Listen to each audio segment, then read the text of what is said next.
저희가 매달 소상공인 사관학교라고 하는 이름으로 지금 소상공인 여러분을 대상으로 해서 무료 교육을 진행하고 있는데요. 오늘 예정대로 3월 달 교육이고, 오늘 주제는 여러분들에게 이미 공지해 드린 것처럼 특별하게 이번 달에는 외식업을 하시는 분들을 대상으로 하는 교육입니다. 그래서 밀키트라고 하는 주제를 선정해 봤고요.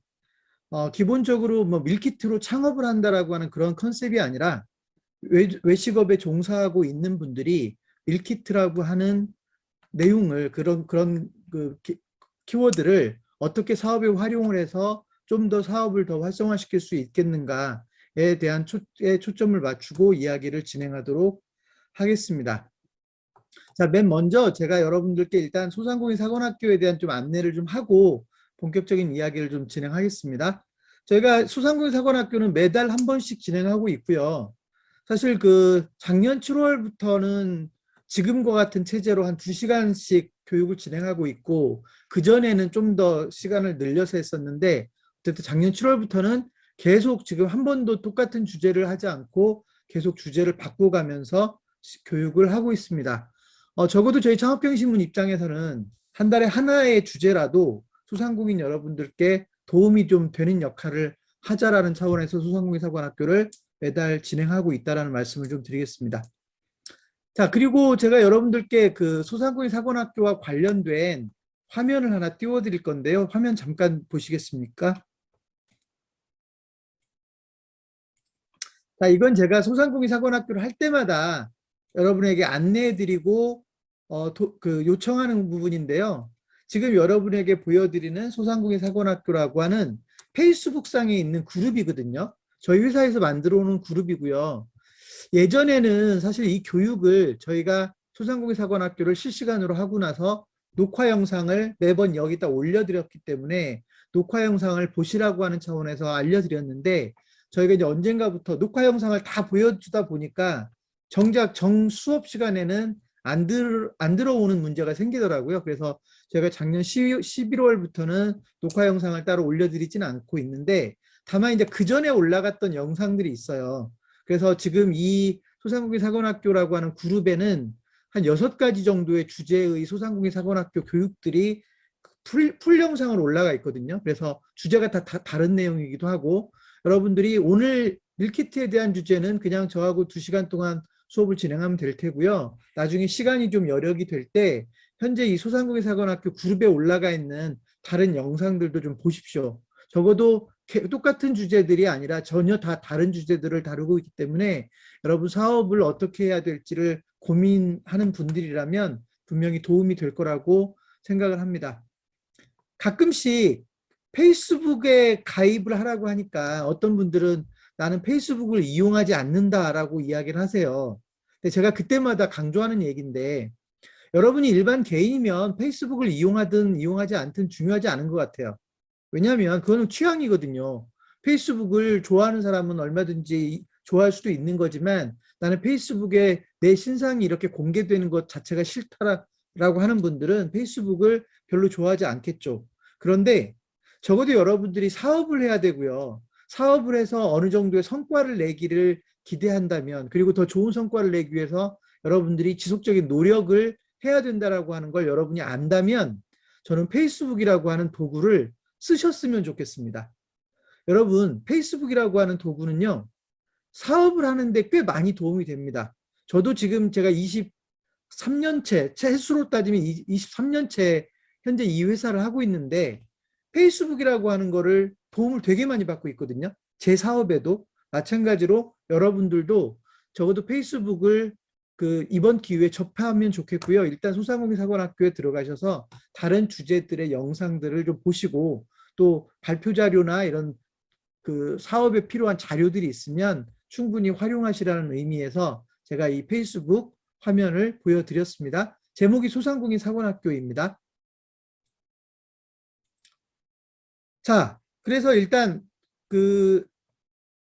앞으로도 이런 제목으로 해서 저희가 계속 교육을 할 거니까 여러분들이 뭐 매번 들어오지는 못할 수 있어도 시간이 될 때마다 소상공인 사관학교를 활용하시면 적어도 여러분 사업에 하나씩 도움이 되는 내용들이 계속 반복될 거다라는 말씀을 좀 드리겠습니다. 자, 그래서 저는 사실 여러분들 소상공인, 물론 요즘은 소상공인을 대상으로 한 교육들도 되게 많아요. 여러분도 뭐 아시는 분들은 다 아시겠지만 정부에서 운영하는 소상공인 시장진흥공단이라고 하는 그런 공공기관도 있고요. 그래서 실제로 여러분들이 맘만 먹으면 사업에 도움이 될 만한 여러 가지 교육들도 받을 수 있고 그렇지만 실제 저희도 어쨌든 매달 여러분들에게 이 이름으로 계속해서 교육을 하고 있기 때문에 여러분들이 틈틈이 들어오셔서 그 사업에 관련된 교육을 들으셨으면 좋겠고, 사실은 뭐 저희 교육뿐만이 아니라 여러분 교육을 왜 자꾸 강조하냐면요, 교육을 듣고 나서 바로 뭐 여러분 사업이 갑자기 변하거나 이러면 물론 더 좋겠지만 그렇지는 않아요. 하지만 적어도 여러분들이 여러분 사업에 대해서 고민하는 과정에서 다른 누군가가 사업에 대한 교육을 하게 되면 여러분들이 그 교육을 들으면서 자꾸 여러분 사업에 대해서 되돌아보고 점검하게 되고 되짚어보고 이런 일들이 벌어지거든요. 저는 이제 그런 부분을 매우 중요하게 생각을 하는데, 생각지도 못했던 아이디어가 튀어나올 수도 있고요. 나는 전혀 문제가 없다고 생각했었는데 그런 문제가 이렇게 드러나기도 하고요. 그래서 저는 이제 교육을 자주 강조를 합니다. 그래서 저희도 어쨌든 매달 여러분들을 위해서 교육을 하고 있으니까 틈틈이 시간이 되는 대로 들어와서 교육을 들으셨으면 좋겠습니다. 자, 뭐 그 이후에는 제가 오늘 갈 길이 멀기 때문에 다른 얘기는 일단 하지 않고요. 제가 아까 말씀드렸던 것처럼 영상이 이미 올라가 있는 내용들이 있다고 그랬죠. 그 그룹에. 어떤 내용들이냐면 뭐 매출 증대 방안이라고 하는 작년 6월 달 교육도 있고, 소상공인 위기 탈출 방안이라고 하는 내용으로 작년 7월 달 교육도 있고요. 페이스북에 대한 기초 실무 교육을 했던 영상이 풀로 올라가 있고요. 이게 작년 8월 달 교육이었고요. 그다음에 작년 9월 달에는 소상공인이 사업을 어떻게 확대할 수 있는가. 여러분 대부분의 소상공인들은 현재 수준에 만족하는 경우들이 많죠. 그러니까 계속해서 사업을 확대해야 된다라는 생각을 보통은 안 하시거든요. 근데 저는 소상공인들도 지속적으로 사업을 확대할 수 있는 기회를 엿봐야 된다라고 제가 강조를 하는 편인데, 작년 9월 달에는 제가 소상공인 사관학교에서 그 주제를 다뤘다고요. 그래서 그 영상이 지금 풀 영상으로 올라가 있으니까 그것도 좀 여러분 보셨으면 좋겠고, 10월 달 교육은, 작년 10월 달 교육은요, 뭐 제가 제목을 돈 벌어주는 임직원 만들기라고 해서, 여러분 사업을 하다 보면 혼자서도 할 수 있지만 보통은 한두 명이라도 직원들을 쓰게 되는데, 그 직원이 그냥 월급 받으니까 어쩔 수 없이 일을 하는 그런 개념이 아니라 뭔가 신나서 일을 하고 뭔가 꿈을 가지고 일을 하고 뭔가 주도적으로 일을 하게 만드는 방법이 없을까에 대한 주제를 다뤘던 게 작년 10월 달에 했던 돈 벌어주는 임직원 만들기라는 주제거든요. 자, 이런 영상들이 2시간짜리로 해가지고 지금 전부 다 풀 영상으로 올라가 있어요. 그러니까 여러분들이 언제든지 그 영상을 볼 수가 있기 때문에 제가 아까 보여드렸던 소상공인 사관학교 그룹을 꼭 들어가서 보셨으면 좋겠습니다. 자, 오늘 주제입니다. 오늘 주제는 밀키트로, 제가 이제 그 여러분에게 공지를 해드릴 때 밀키트로 매출 더 올리는 법이라고 하는 내용으로 올려드렸어요. 사실 요즘 밀키트라고 하면 많은 분들은 밀키트 창업을 생각하게 되거든요. 창업을 해야 되는데 밀키트라고 하는 아이템도 있더라. 밀키트 창업, 아주 단순하게 장점을 얘기한다면, 창업자 입장에서만 얘기한다면 뭐 무인 점포도 가능하대더라. 별로 할 일이 없대더라. 뭐 이런 식의 장점들을 이야기합니다. 자, 오늘은 제가 여러분들이 창업을 전제로 해서 여러분들의 교육을 하는 게 아니기 때문에 오늘 저는 밀키트 창업에 대해서는 거의 다루지 않을 거고요. 오늘 제가 밀키트를 주제로 선정한 이유는, 여러분이 현재 외식업에 종사하고 있다면 밀키트라고 하는 방법이 남의 얘기가 아니라 내 매장에서도, 내 사업과 관련해서도 밀키트를 접목할 수 있다라고 하는 관점에서 이야기를 진행할 겁니다. 그래서 여러분들은 과연 나도 밀키트를 할 수 있을까? 다른 분들이 다른 사업장에서 밀키트를 가지고 돈을 좀 벌면 여러분들에게 단순히 부러워만 하고 나하고는 왠지 거리가 먼 것처럼 느끼는 경우들이 있는데, 실제 그러지 말자는 얘기입니다. 밀키트는 정도의 차이는 있지만 여러분이 얼마든지 현재 여러분의 사업과 연결해서 밀키트를 접목할 수가 있거든요. 오늘은 소상공인 사관학교답게 여러분이 현재 사업을 하고 있다는 걸 전제로 밀키트 사업을 어떻게 해야 되는지, 어떤 특징들이 있는지, 어떤 방법들이 있는지 이런 내용들을 살펴보도록 하겠습니다. 그래서 제가 오늘 이야기 주제를 뭐 크게 한번 3가지 정도로 구별을 해본다면, 맨 처음에는 제가 여러분들에게 왜 밀키트에 주목해야 되는지를 설명할 거예요. 여러분, 아무리 밀키트 사업, 그런 사업이 있어도 여러분이 밀키트 사업이 내 사업에 도움이 되겠구나라고 하는 그런 확신이 없으면 관심 자체를 안 가질 거거든요. 그래서 저는 일단 여러분들이 밀키트에 관심을 좀 갖도록 할 거기 때문에 여러분이 왜 밀키트에 주목해야 되는지를 짧게나마 다룰 겁니다. 그리고 철저하게 현재 외식업에 종사하는 분 입장에서 다룰 겁니다. 두 번째, 여러분이 오늘 가장 관심을 가져야 될 내용인데요. 밀키트를 내 사업에 접목하려면 어떤 방식들이 있는지.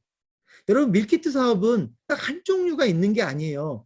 밀키트가 되게 다양하게 접목될 수 있거든요. 그래서 그런 방법들이 어떤 것들이 있는지를 제가 여러분들에게 설명을 좀 드릴 겁니다. 그리고 맨 마지막 시간은 제가 소상공인사관학교에서 현재로서는 처음 시도하는 방법인데, 보통은 소상공인사관학교를 저 혼자서 진행하거든요. 어차피 2시간 정도니까. 근데 오늘은 앞에 1시간은 저 혼자서 여러분에게 교육을 할 거고요. 나머지 1시간은 제가 실제로 현재 밀키트 사업을 하고 있고, 밀키트 사업으로 컨설팅도 하고 있고, 이런 분을 한 분 초대를 했어요. 그래서 이따가 지금이 2시부터 시작을 했으니까 3시 정도부터 그분을 이 자리에 초청을 해서 제가 그분을 인터뷰를 할 거예요. 철저하게 여러분 입장에서 인터뷰를 하겠죠. 그래서 여러분 입장에서 실제 밀키트 사업을 하고 있는 분에게 질문한다라고 가정하고 제가 질문을 할 거고, 기회가 되면 여러분들이 이제 채팅창에다가 그 인터뷰가 진행 중에 여러분이 궁금한 거를 채팅창에 올려줄 수가 있거든요. 그러면 제가 그 여러분이 채팅창에 올려준 질문을 바로 오늘 실시간으로 질문을 해서 여러분들이 하나라도 더 알고 갈 수 있게끔, 아무래도 제가 하는 교육은 개념적인 교육에 가깝다고 여러분이 느낄 가능성이 있고, 그래서 실전에서 현재 지금 당장 밀키트 현장에서 뛰고 있는 전문가분을 초대했으니까 3시부터의 인터뷰도 여러분들 기대해 주셨으면 좋겠습니다. 꽤 경험이 많은 분이고요. 사실 외식업과 관련해서는 저보다도 경험이 훨씬 더 많은 사람입니다. 그래서 분명히 그 인터뷰도 도움이 되실 거라고 확신합니다. 자, 그러면 일단 제 이야기도 좀 진행을 하고 이따가 인터뷰를 하도록 하겠습니다. 제가 여러분에게 맨 먼저 하고 싶은 얘기가 뭐냐면, 많은 외식업에 종사하시는 분들이 잘 나가는 음식점들이 밀키트를 하고 있는 거를 발견을 합니다. 여러분도 혹시 그런 거 보셨을 거예요. 그러니까 예를 들면 맛집이라고 소문난 집이라든지 또는 꽤 유명한 음식점에 가보면 밀키트를 그냥 그 음식점에서 하고 있다는 걸 여러분이 바로 알 수 있죠. 왜냐하면 매장에서 밀키트를 팔고 있는 경우들이 있거든요. 그걸 여러분이 지켜보면 부러울 뿐이죠. 나도 이렇게 하고 싶죠. 그런데 머릿속에서는 맴돌죠. 내가 밀키트를 하려면 공장을 해야 되나? 내가 직접 제조를 해야 되나? 음식점 하나도 힘들어 죽겠는데 제조 공장까지 만들어야 되나? 이런 고민을 하게 되죠. 그런 고민을 하는 순간, 이건 내가 감당할 수 있는 일이 아니야 라고 포기하게 되는 겁니다. 사실 이런 경우들이 흔하죠. 그런데 저는 오늘 그렇지 않더라라는 겁니다. 그렇지 않다라고 하는 걸 여러분에게 강조할 겁니다. 사실 여러분이 감당하기 어려운 정도의 밀키트 사업도 있는 거지만, 실제로 여러분이 얼마든지 손댈 수 있는, 큰 돈도 들이지 않고 손댈 수 있는 밀키트 사업도 얼마든지 있는 거다. 그래서 그런 것들이 있으니까 여러분들이 일단 오늘 수업을 듣고 어떻게든 여러분이 하고 있는 사업과 접목해서 밀키트 사업에 도전해 봤으면 좋겠다라고 하는 게 오늘 제 교육의 목표입니다. 사실 밀키트뿐만이 아니라 여러분 그 유명한 음식점에 가보면 몇 가지들이 보여요. 예를 들면 단체 도시락을 하고 있는 데들이 보이거든요. 단체 도시락도 제가 이따가 잠깐 언급을 할 거예요. 밀키트하고 공통점이 있기 때문에 제가 여러분에게 강조를 좀 할 건데, 사실은 단체 도시락 하는 걸 봐도 똑같아요. 얘네들은 유명하니까 단체 도시락을 하는 거겠지. 내가 어떻게 단체 도시락까지 손댈 수 있어? 라고 생각을 하지만 그렇지 않다라는 것도 이따가 제가 잠깐 언급을 할 거고요.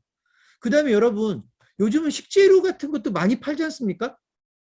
식재료를 판다라고 하니까 좀 와닿지 않습니까? 김치가 맛있는 집에서 김치 팔잖아요.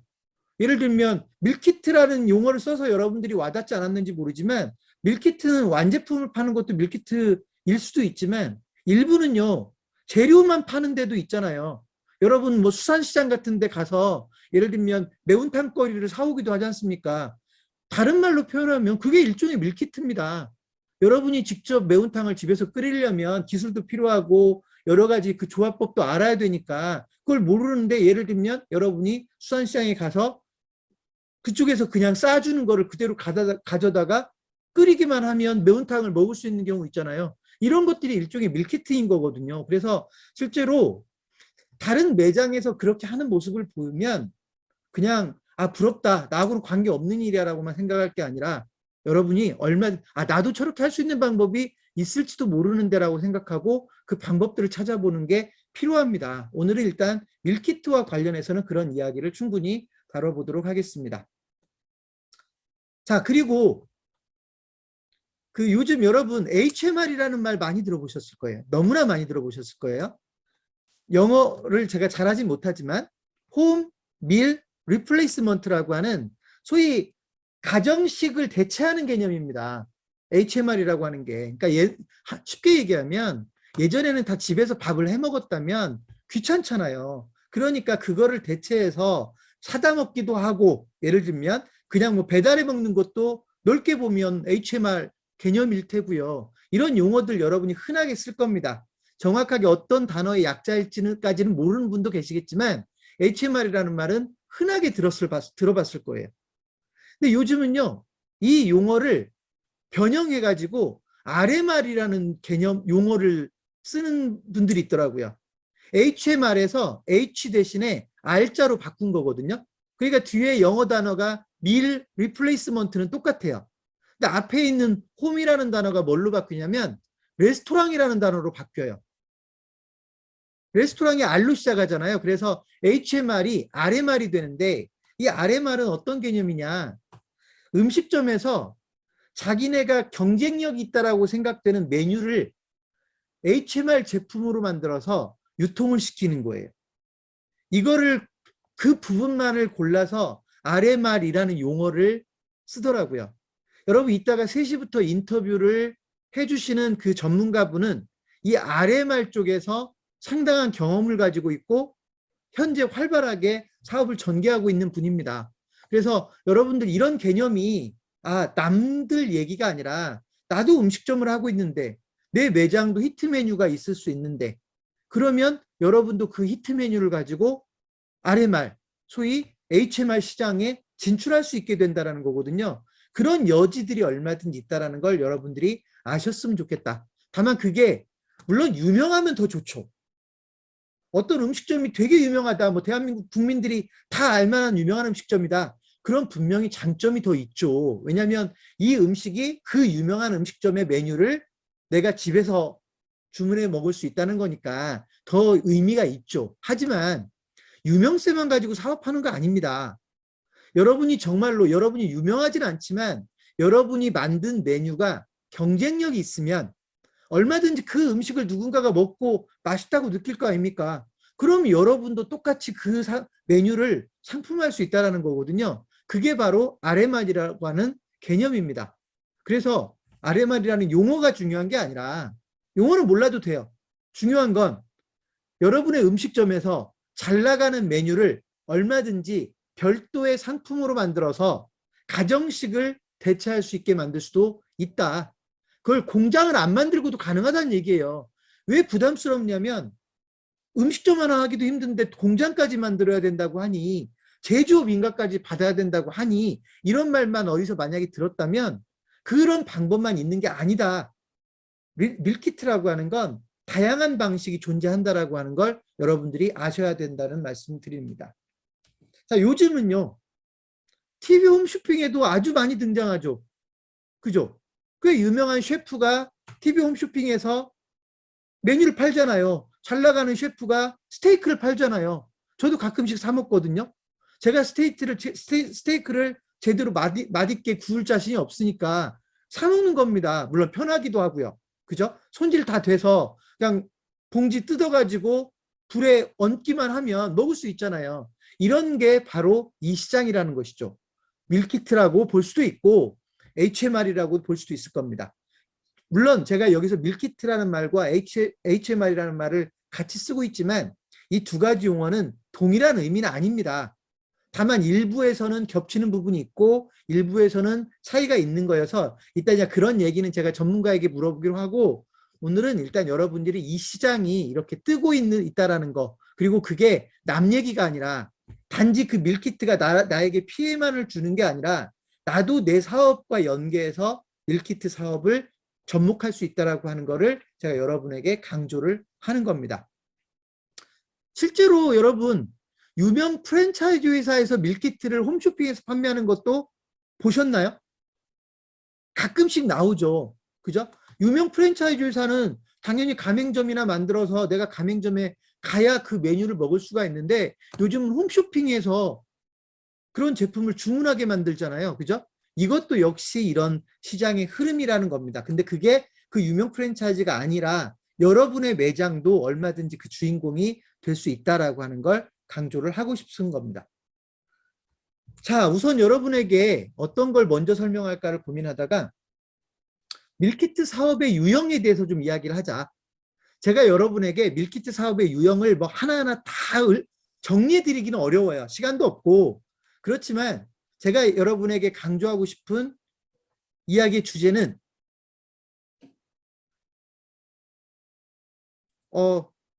네. 제가 띄운 게 아닙니다. 이따 인터뷰할 전문가께서 아마 테스트를 해본 것 같아요. 네. 갑자기 말이 끊겼어요.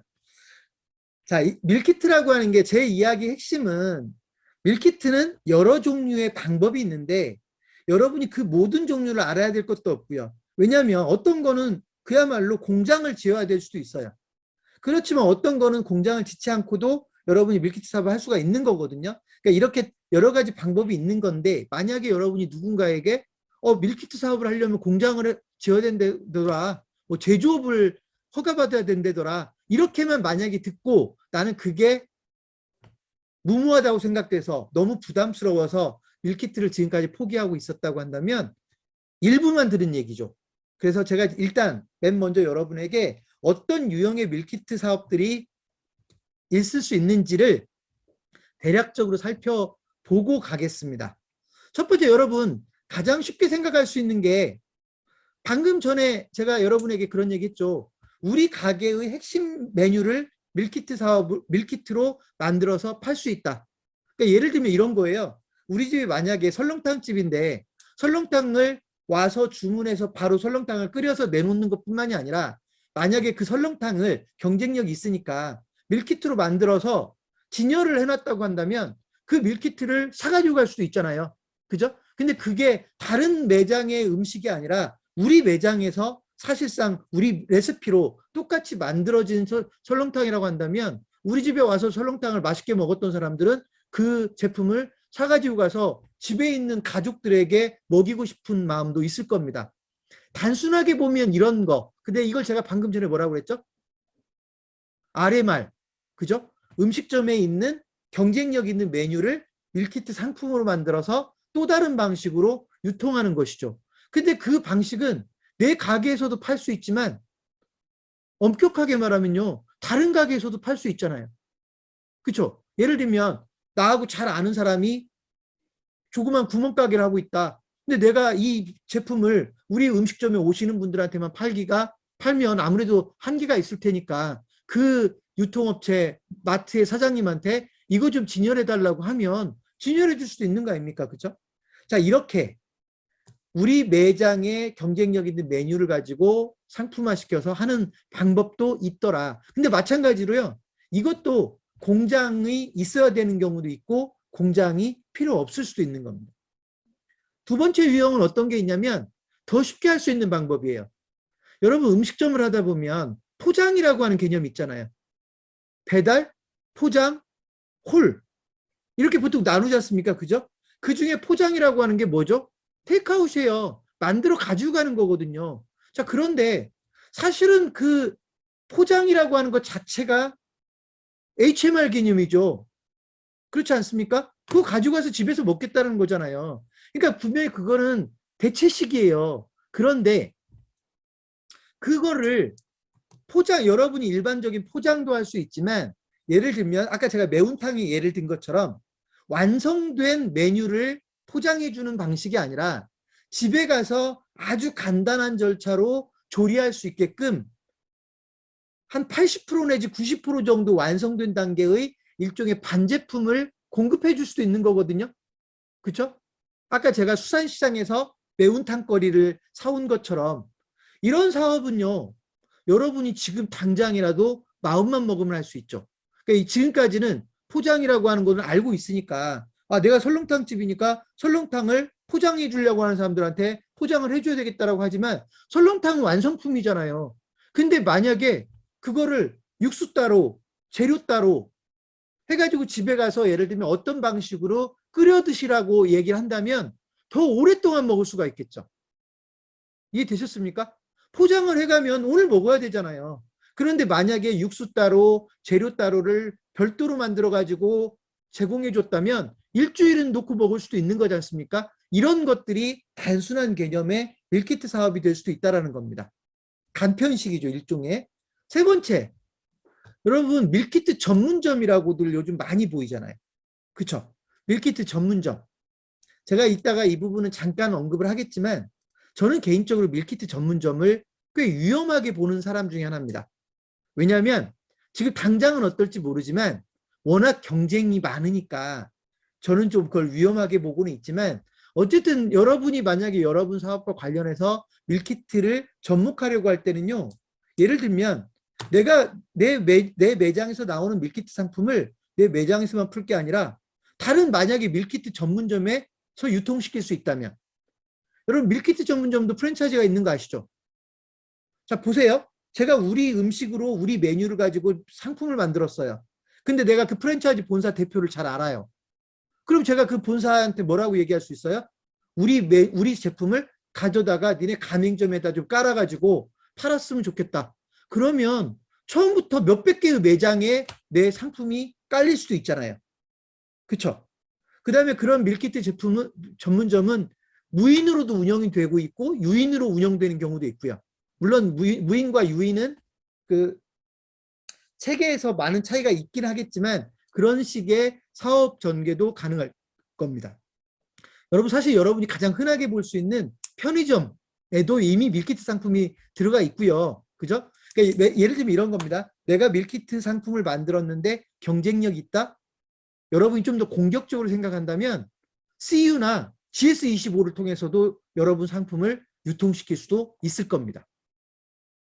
단지 지금 그 꿈을 안 꾸고 있는 거죠. 누가 내 걸 저기다 넣어주겠어라고 생각할 수도 있는데, 여러분 제품이 경쟁력 있다고 하면요, 얼마든지 그런 기회도 열릴 수 있습니다. 심지어 여러분 혹시 자판기 보셨어요? 밀키트 자판기? 무인 점포하고 똑같죠. 근데 무인 점포만 하더라도 일정한 규모의 점포를 확보해야 되는데 그냥 자판기에다가 밀키트 상품을 진열해 가지고요, 그 자판기를 아는 매장에다가 놓기도 하고 소위 공유 공간에다 놓기도 하고 하는 거를 보신 분들이 있을 겁니다. 이런 것도 밀키트 사업이죠. 근데 여러분은 이걸 두 가지 각도에서 생각했으면 좋겠어요.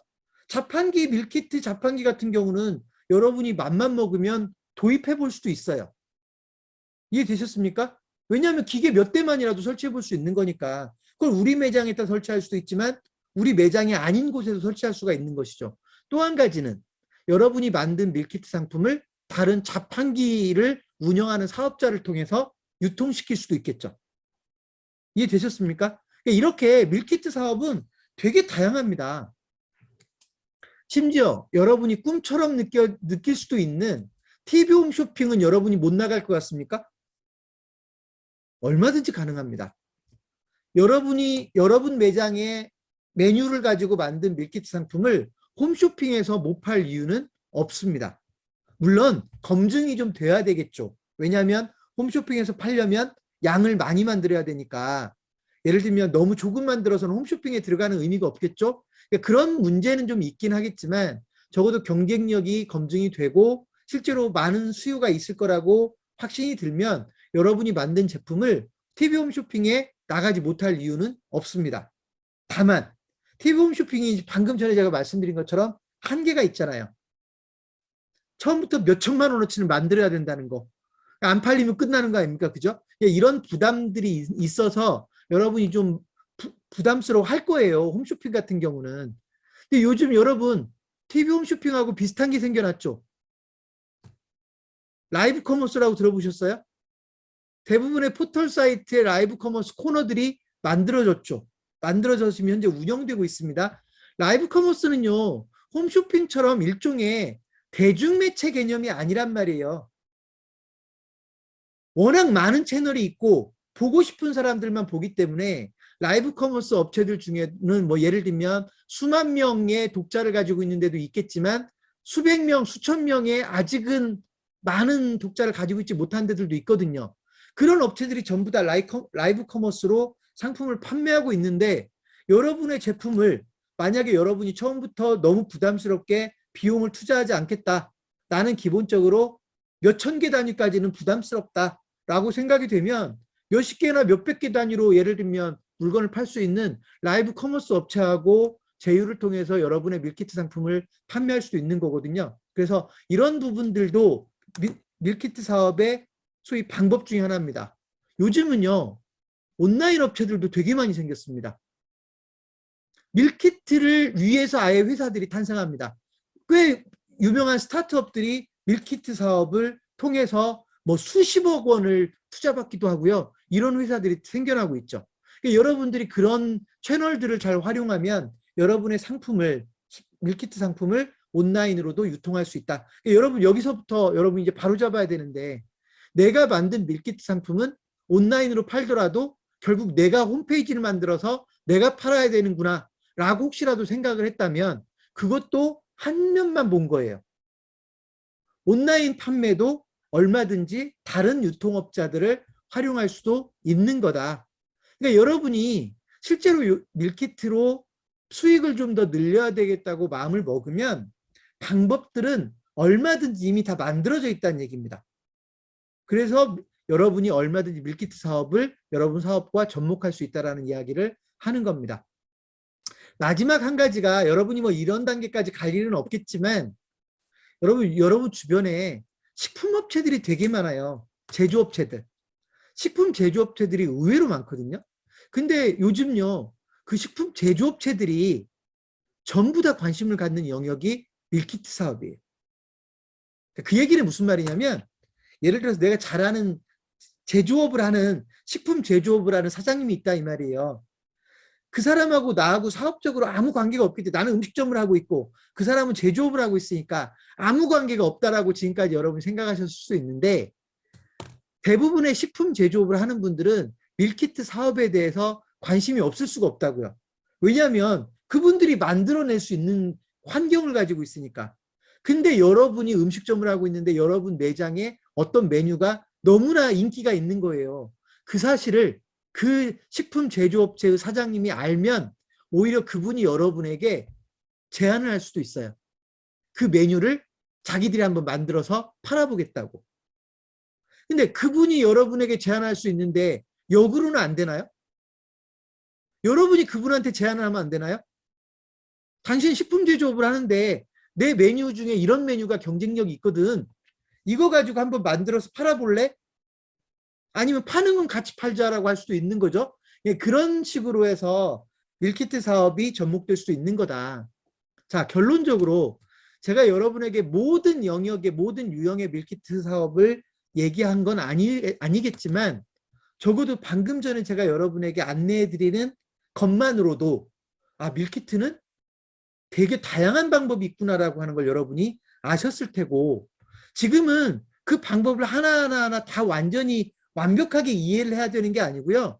뭐가 중요하냐면 내 사업과 관련해서 밀키트와 접목할 수 있겠구나. 방법은 지금부터 찾으면 돼요. 오늘 여러분이 제 얘기를 못 알아들었다 해도 방법은 이제부터 찾으면 돼요. 중요한 건 밀키트를 접목할 수 있다는 게 중요한 거지, 지금 여러분이 그 내용을 완전히 전문가 수준으로 알아야만 가능하다는 의미는 절대로 아닙니다. 자, 여러분하고 일단 밀키트 사업의 여러 가지 유형을 좀 살펴봤고요. 다음으로 제가 여러분에게 말씀드리고 싶은 건 밀키트 상품을 밀키트 상품이 기본적인 수익 모델이 되는 경우들이 여러분들이 많이 보게 됐는데, 아까 제가 프랜차이즈 업체도 예를 드렸고요. 실제로 제가 최근에 경험한 사례를 여러분에게 하나 보여드리려고 해요. 대단한 업체만 밀키트 사업을 하는 게 아니라는 걸 제가 여러분에게 설득하기 위해서. 프랜차이즈를 준비하고는 있지만 아직 프랜차이즈를 시작하지 못하고 있는 업체가 하나 있었어요. 일산에 있는 바베큐 업체인데요. 바베큐를 전문으로 하는 업체예요. 근데 이 업체가 최근에 기존에 하던 매장을 접고 배달 전문점을 하나 새로 냈어요. 그 배달 전문점에서는 당연히 홀이 없으니까 기본적으로 이전에 했던 것처럼 바베큐 음식이요. 바베큐 음식을 만들어서 배달도 해주고 당연히 뭐 포장도 있겠죠. 홀 고객은 아예 없어요. 왜냐하면 홀은 하나도 안 만들었으니까. 그런 매장을 하나 만들었어요. 근데 이 업체가 왜 배달 전문점을 하게 되었는가 하면 사실은 그 배경에는 밀키트 사업이 중요하게 자리 잡습니다. 실제로 이 바베큐 메뉴를 밀키트 상품으로 만들 거에 대해서 검토해 봤더니 꽤 경쟁력이 있겠다라고 판단한 거죠. 그러니까 이 회사가 실제로 이제 그 메뉴를 밀키트 상품으로 만들려고 여러 사업자들을 만나면서 시장이 크다는 걸 알게 된 거예요. 그래서 오히려 매장에 매달리지 않으려고 현재 운영하던, 소위 홀까지 운영하려면 아무래도 많은 노력이 들어가잖아요. 그러니까 그 사업을 접고 일단 배달 전문점만 하나 운영하면서 이 상품을 밀키트로 만들어 가지고 실제로 다양한 루트를 통해서 판매하기 위해서 사업을 그쪽으로 오히려 전환한 케이스입니다. 여러분 지금 음식점을 하고 있다라고 가정하면 여러분이 지금까지의 제 이야기는 음식점을 하면서 밀키트 사업을 접목한다라고만 이야기를 했잖아요. 근데 그 과정에서 여러분이 그 사업에 대한 매력을 만약에 발견해 버리잖아요. 또는 운이 좋아서 좋은 투자자를 만날 수도 있잖아요. 그렇죠? 여러분이 가지고 있는 메뉴에 혹 빠진 사람 중에 하나가 돈이 많다는 거예요. 그런 경우도 운이 좋으면 만날 수 있는 거 아닙니까? 그럴 때는 주객이 전도될 수도 있어요. 여러분이 오히려 음식점 사업은 뒤로 미루고요. 밀키트 사업을 오히려 더 강조해서 밀키트 사업으로 사업을 전환해 버릴 수도 있다는 겁니다. 제가 이거는 바람직한 그림으로서 여러분에게 설명하는 게 아니라 여러분이 밀키트와 얼마나 밀접한 관계에 있는지를 소개하기 위해서 이런 표현을 하는 겁니다. 자, 여러분, 이런 분위기가 왜 만들어졌을까요? 이런 분위기가 왜 만들어졌을까요? 배경을 좀 알아보고 갈 필요는 있겠죠. 물론 여러분이 예상하는 배경 그냥 하나 들어갈 겁니다. 뭘까요? 배경 중에 하나가 코로나입니다. 코로나19가 결국은 시장을 바꿔버렸습니다. 이건 뭐 제가 여기서 굳이 더 설명하지 않아도 많은 분들이 아세요. 근데 제가 왜 이 코로나 얘기를 꺼냈느냐. 여러분, 그러면 코로나가 끝나면 이전으로 돌아가겠네요? 그럼 밀키트는 다시 중요하지 않게 될 수도 있다는 얘기인가요? 물론 생각하기에 따라서는 그렇게 생각할 수도 있어요. 그런데 적어도 저 같은 사람들은 뭐라고 얘기하냐면 설령 코로나가 종료된다 해도 종료도 쉽게 될 것 같지 않지만 오늘 뭐 40만 명을 넘었다는 거 아닙니까? 그러니까 코로나가 종료될 것 같지도 않지만 설령 종료가 된다고 해도 꽤 오래 걸릴 거 아닙니까? 그죠? 근데 그렇게 걸려서 설령 코로나가 완전히 종식이 된다 해도 밀키트의 중요성이나 밀키트 산업은 크게 변하지 않을 거다. 그러니까 과거 밀키트라는 개념이 별로 없었던 시절로 완전하게 돌아가는 일은 거의 벌어질 가능성이 없다라고 하는 겁니다. 그래서 결국 코로나 때문에 우리가 어쩔 수 없이 접하고 있는 분위기이긴 하지만 여러분 그건 걱정 안 해도 될 것 같다. 코로나가 끝나면 어차피 원상복구 될 건데 내가 굳이 여기에 목맬 필요가 뭐가 있냐, 여기에 힘들게 일할 필요가 뭐가 있느냐 이런 생각을 할 수도 있지만 전혀 그럴 가능성은 없다라고 보고, 여러분 코로나가 끝나도 밀키트는 고객들이 이미 경험을 해버렸어요. 편하다는 걸 경험했고 음식점에 가지 않아도 거의 엇비슷한 품질의 음식을 먹을 수 있다는 걸 알아버려서 실제로 시장은 크게 달라지지 않을 거다라는 말씀을 드리는 겁니다. 자, 두 번째 배경이 있어요. 왜 이렇게 밀키트 시장이 주목을 받게 됐나? 두 번째 배경은 여러분 제조업 때문에 그래요. 제조업 때문에. 옛날에는요, 여러분 그거 느끼실지 모르겠는데 실제로 내가 음식점에 가서 먹는 음식과 공장에서 대량 생산했던 음식들이 수준 차이가 많이 났어요. 근데 요즘은요, 여러분 제가 특정 메뉴를 하나 예를 들어 볼게요. 쫄면 있죠, 쫄면. 쫄면 요즘은요, 홈쇼핑으로, 아니 예를 들면 인터넷에서 주문하는 특정 브랜드의 쫄면 같은 경우는요, 매장에서 먹는 쫄면보다 더 맛있어요.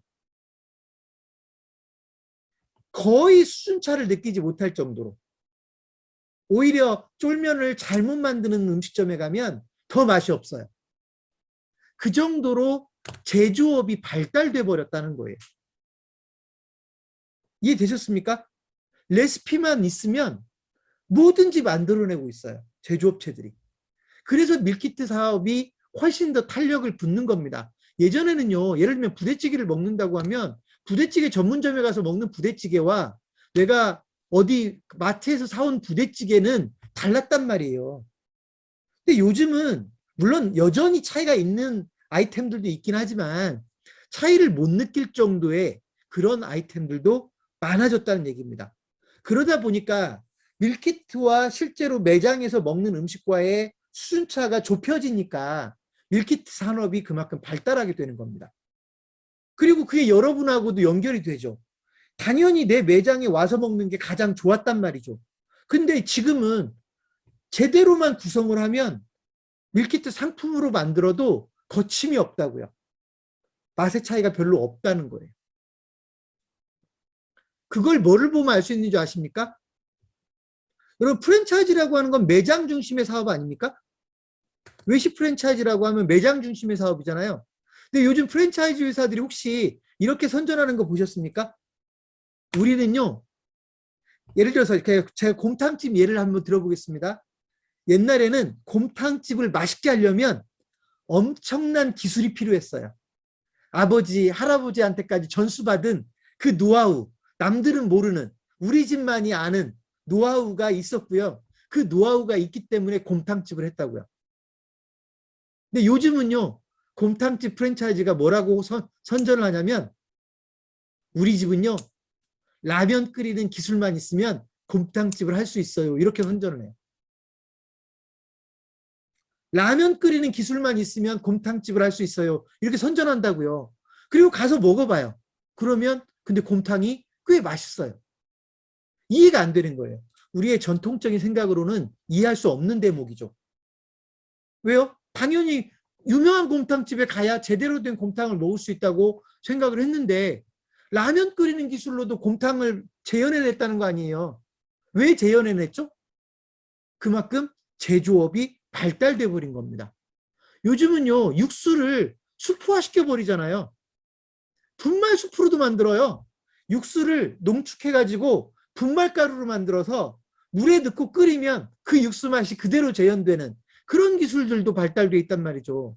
그래서 밀키트 사업이 발달된 거고, 요즘은 프랜차이즈 회사들이 그래서 밀키트 사업에 도전도 많이 하고요.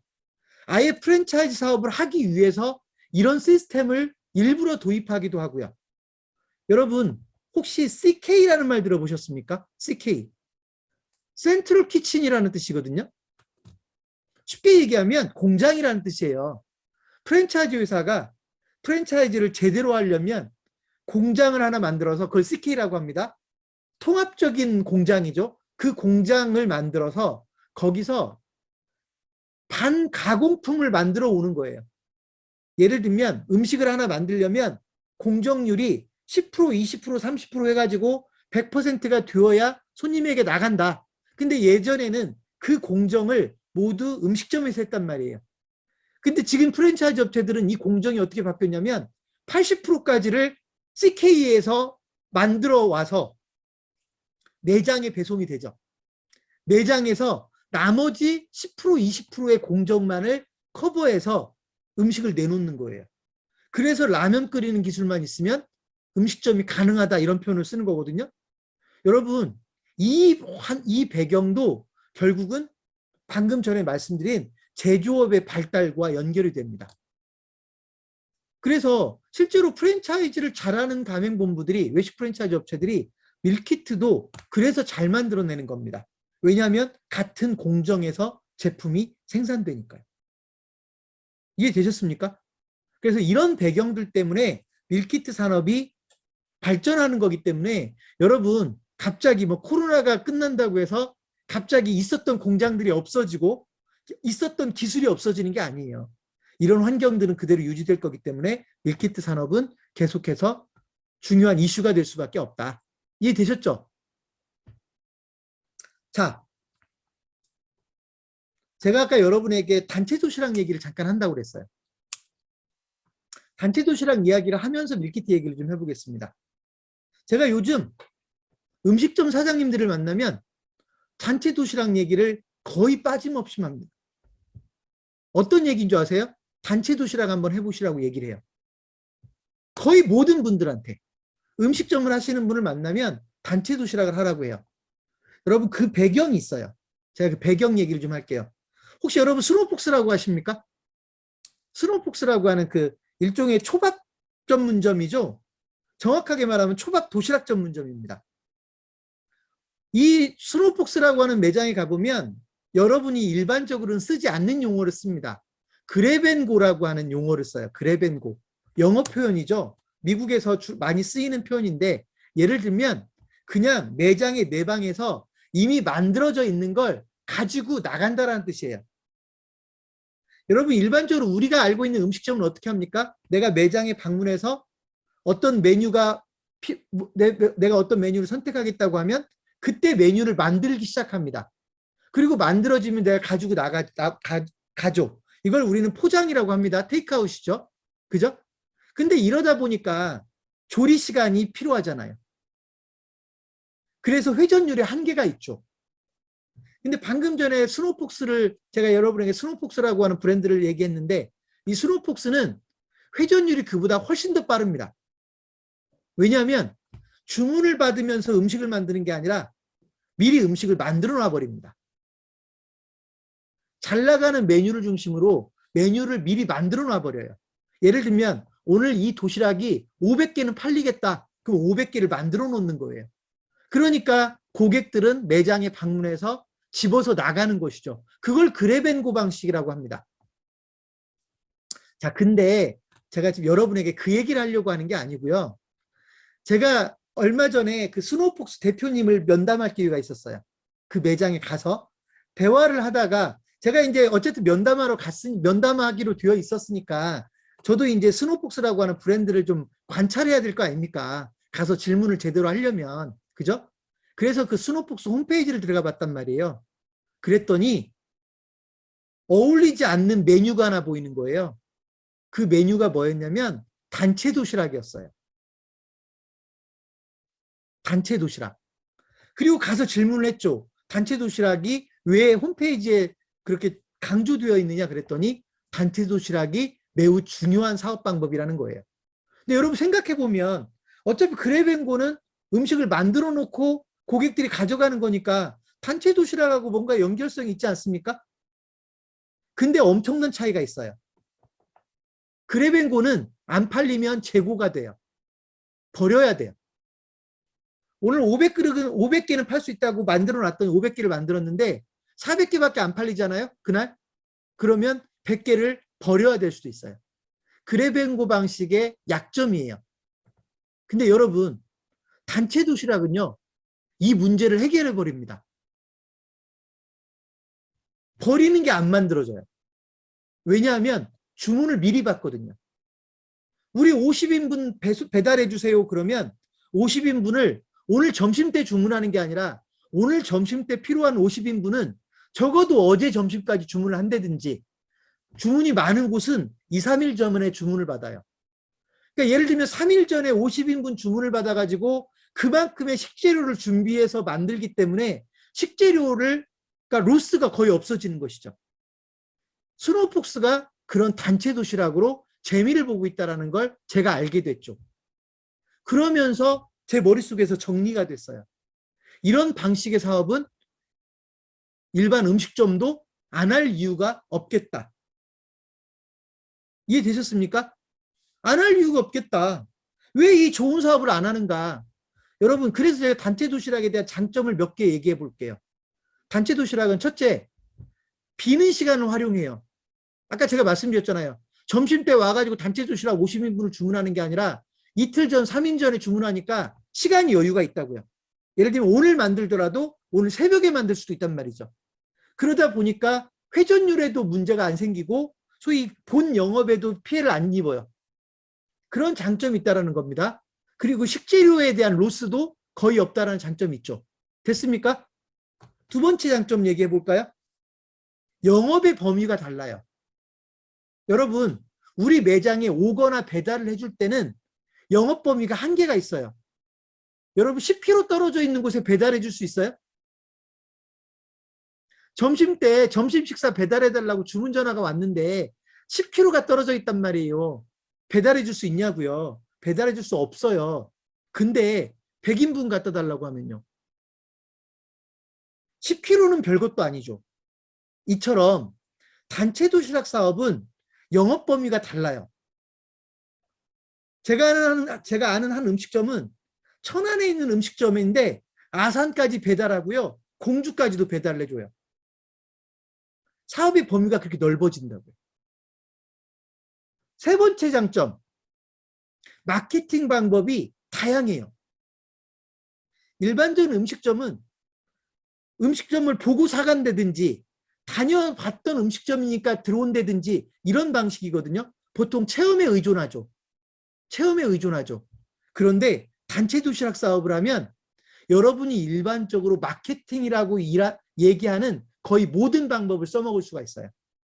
광고든 홍보든 판매 촉진, 인적 판매, 소위 자동차를 팔기 위한 마케팅을 단체 도시락을 팔기 위한 마케팅으로 다 접목할 수 있다고요. 마케팅의 방법이 다양해지는 겁니다.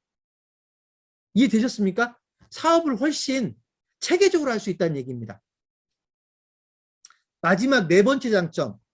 이것 때문에 여러분들이 많이 걸려하던데 우리가 메뉴가 몇 종류인 줄 아십니까? 제가 단체 도시락에 관심 가져보라고 하면 우리 음식점이 메뉴가 몇 개인 줄 아십니까? 그걸 어떻게 단체 도시락을 합니까? 이렇게 얘기를 해요. 여러분, 단체 도시락은요. 내가 운영하고 있는 모든 메뉴를 단체 도시락으로 만드는 게 아닙니다.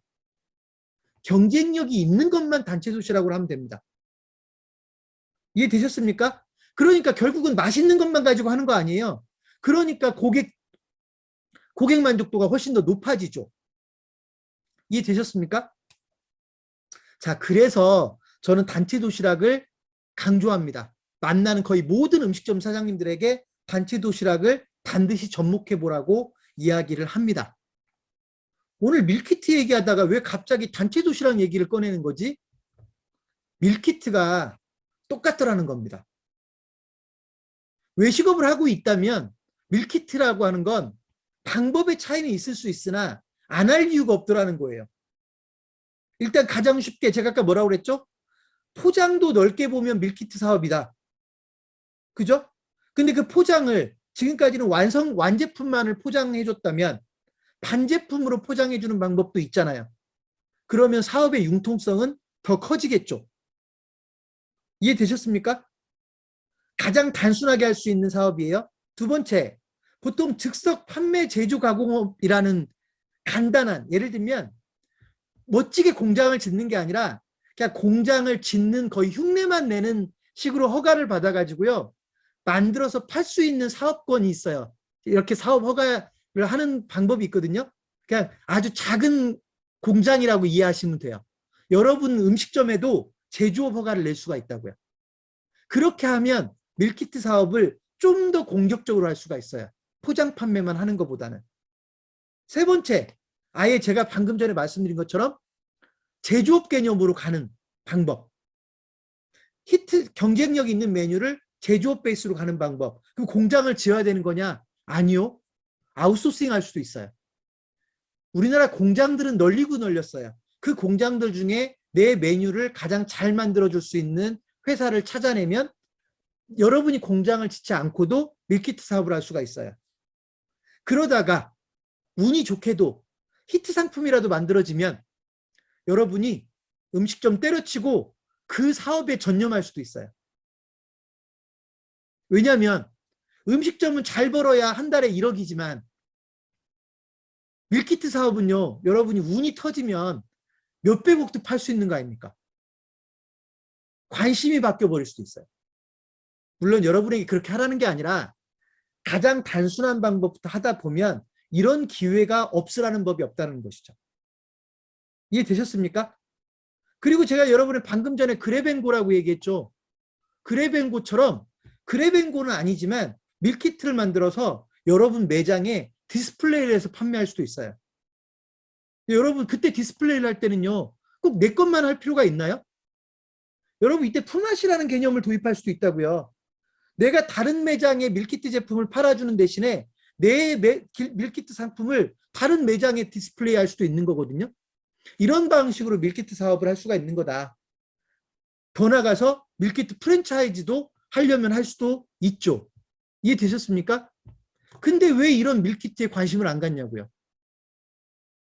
외식업을 하고 있다면 누구든지 가장 초기 단계의 밀키트부터 하면 별로 어렵지도 않게 밀키트 사업을 할 수가 있고 새로운 매출처인데 새로운 매출 구조라고요. 그동안 없었던 매출이거든요. 그런 매출을 발생시킬 수 있는데 왜 밀키트에 관심을 안 갖느냐는 얘기죠. 그래서 저는 여러분들이 제가 오늘 단체 도시락 얘기를 꺼낸 건 단체 도시락과 마찬가지로 여러분이 외식업에 종사하고 있다면 밀키트에 관심을 가져보시라는 얘기입니다. 관심을 갖지 않을 이유가 없더라. 이해되셨습니까? 정도의 차이는 있지만 밀키트에 관심을 안 가질 이유가 없더라. 어차피 밀키트 얘기를 꺼냈으니까 창업 얘기 잠깐만 할게요. 어떤 분들 저한테 무인으로 운영되는 밀키트 창업 해도 됩니까? 자꾸 물어보세요. 무인이면 된다 안 된다. 유인이면 된다 안 된다. 이렇게 단정할 필요는 없다고 생각이 돼요. 다만 무인은 제가 무인 사업을 걱정하는 이유는 경쟁자가 너무 많아요. 예를 들면 제 이야기 우리나라 모든 음식점이 제 강의를 듣고 전부 다 밀키트를 팔 수도 있거든요. 그러면 무인 밀키트 전문점들은 설 자리가 없어져요. 그래서 조심하라는 거 하나가 있고 또 한 가지는 밀키트 사업은 기존 음식점들에게 타격을 줘요. 그래서 어지간하면 제가 창업을 안 시키고 싶어하는 그런 욕구도 있어요. 왜냐하면 우리나라에 그렇지 않아도 외식업체가 많은데 밀키트 업체들이 훨씬 더 많아지면 외식업체들이 타격을 입으니까 제가 좀 자중시키는 그런 측면도 있다고요. 이해되셨습니까? 그렇지만 그럼에도 불구하고 여러분이 밀키트 창업을 해야 된다면 제가 하나만 강조할게요. 본사의 선택이에요. 아이템 중요하지 않아요. 메뉴도 중요하지 않아요. 오늘 먹어본 메뉴가 맛있다고 해서 그 브랜드를 선택한다? 그 자살행위예요. 왜냐하면 새로운 메뉴는 얼마든지 새로 만들 수 있기 때문에 지금 내가 먹어본 메뉴가 맛있다라고 하는 것만 보고 그 브랜드를 선택하는 건 거의 자살행위에 준하는 수준입니다. 그럼 뭘 봐야 되느냐? 가맹본부가 얼마나 탄탄한지 보십시오. 적어도 여러분이 밀키트를 가지고 창업을 하려고 한다. 프랜차이즈 가맹점을 하려고 한다라고 한다면 철저하게 가맹본부가 어느 정도의 역량을 가지고 있는 애들인지 얼마나 단단한 애들인지 어느 정도 규모가 되는 애들인지 이거를 보고 여러분이 브랜드를 선택해야지 먹어보니까 맛있더라고요. 그래서 선택했어요. 이 사람 곧 망합니다. 이해되셨어요? 그래서 오늘은 제가 창업 얘기는 안 할 생각이었지만 아주 잠깐 이 정도만 언급을 하고 가겠습니다. 그 위에 밀키트에 대한 여러 가지 다뤄야 될 내용이 있는데 그런 내용은요, 제가 여러분에게 교육을 해도 어차피 다 잊어버릴 거예요.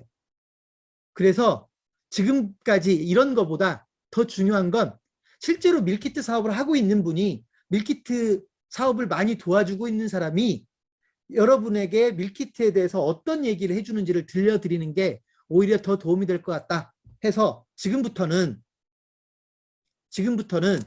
밀키트 사업을 전문적으로 하고 있는 현장에서 열심히 뛰고 있는 사장님 한 분을 모시고 밀키트에 대한 인터뷰를 진행할 테니까요. 여러분 일단 듣는 게 중요하고요. 또 한 가지 제가 아까 말씀드렸죠. 여러분 혹시 꼭 질문하고 싶은 내용이 있으면 여러분이 직접 질문하면 혼잡해지니까 채팅창에 올려주시면 제가 그 질문을 대신해서 오늘 남아있는 1시간이 훨씬 더 여러분에게 도움이 되도록 끌고 가 보겠습니다. 되셨습니까? 인터뷰가 시작되면 끝날 때까지 아무 얘기도 못하기 때문에 제가 홍보는 하나 하고 갈게요. 4월달 소상공인사관학교 예고 좀 하고 가겠습니다. 4월달 교육 예고입니다. 4월달 소상공인사관학교도 외식업 특집으로 하겠습니다. 주제는 메뉴 개발에 관한 문제입니다. 메뉴 관리와 메뉴 개발에 대한 주제를 가지고 4월달 소상공인사관학교 진행할 거니까 여러분 시간 되시면 다음 달에, 아마 공지는 내일쯤 올라갈 겁니다. 다음 달에 소상공인사관학교 꼭 참석해 주시면 좋겠습니다. 자, 그러면 오늘 제가 오늘 초대한 분을 소개를 먼저 하겠습니다. 오늘 전문가는요, 스푼디시라고 하는 회사의 문성복 대표입니다. 문 대표님은 지금 현재 밀키트 사업을 활발하게 전개하고 있고요. 롯데에서 한 20년 넘은 걸로 알고 있는데 한 20년 근무를 했어요. 롯데에서, 여러분 롯데 제2롯데월드 같은 거 아시잖아요. 그 제2롯데월드에 매장들을 집어넣는 작업을 했던 분이에요. 그래서 실제로 20여 년 동안 대형 쇼핑몰, 롯데를 중심으로 해서 대형 쇼핑몰에 소위 여러분 MD라는 용어를 쓰죠. 잘 나가는 매장에 입점시키는 작업을 다른 거 하나도 안 하고 이 일만 20년 넘게 하신 분입니다. 그리고 지금은 이제 그 회사에 나와서 이런 전문성을 바탕으로 해서 여러분 맛집들을 되게 많이 알 거 아니에요. 맛집을 제가 아는 맛집보다 한 100배는 더 알고 있어요, 이분이. 그러니까 맛집들을 많이 아니까 이 맛집들이 그 경쟁력 있는 메뉴를 가지고 소위 밀키트 사업이든 뭔가 이런 추가적인 사업들을 할 수 있게끔 현재 컨설팅도 도와주고 있는 분이어서 이 분야에서는 경험이 되게 많은 분입니다. 이해되셨죠? 그래서 이 분을 지금 초대를 해서 여러분과 지금부터는 인터뷰를 진행하도록 하겠습니다. 스푼디시의 문성복 대표님 나와 계시죠? 반갑습니다. 네, 반갑습니다. 들려요? 네, 지금 사실 뭐 제가 이렇게 그 존대를 하면서 말을 하지만 사실 저하고는 대학 동창이에요. 아까 실수로 잘못 화면 바꿔가지고 네, 네. 죄송합니다. 화면 아까 저기 익숙하지가 않아가지고. 화면 공유 기능을 해서 여러분들한테 이상한 화면이 보여졌었습니다. 자, 일단 지금부터 그러면 1시간 정도 남았으니까 여러분 밀키트에 대해서 쭉 이야기를 한번 문 대표님 이야기를 들어보도록 하겠습니다. 자, 문 대표님 먼저 제가 지금 소개를 하긴 했지만 문 대표님이 본인이 하는 일, 그다음에 뭐 관련된 역할과 관련해서 간단하게 자기소개를 좀 부탁드리겠습니다. 아까 잠깐 보여드렸던 그 영상 띄워놓고 해도 되죠? 네, 그렇습니다. 네. 해볼게요.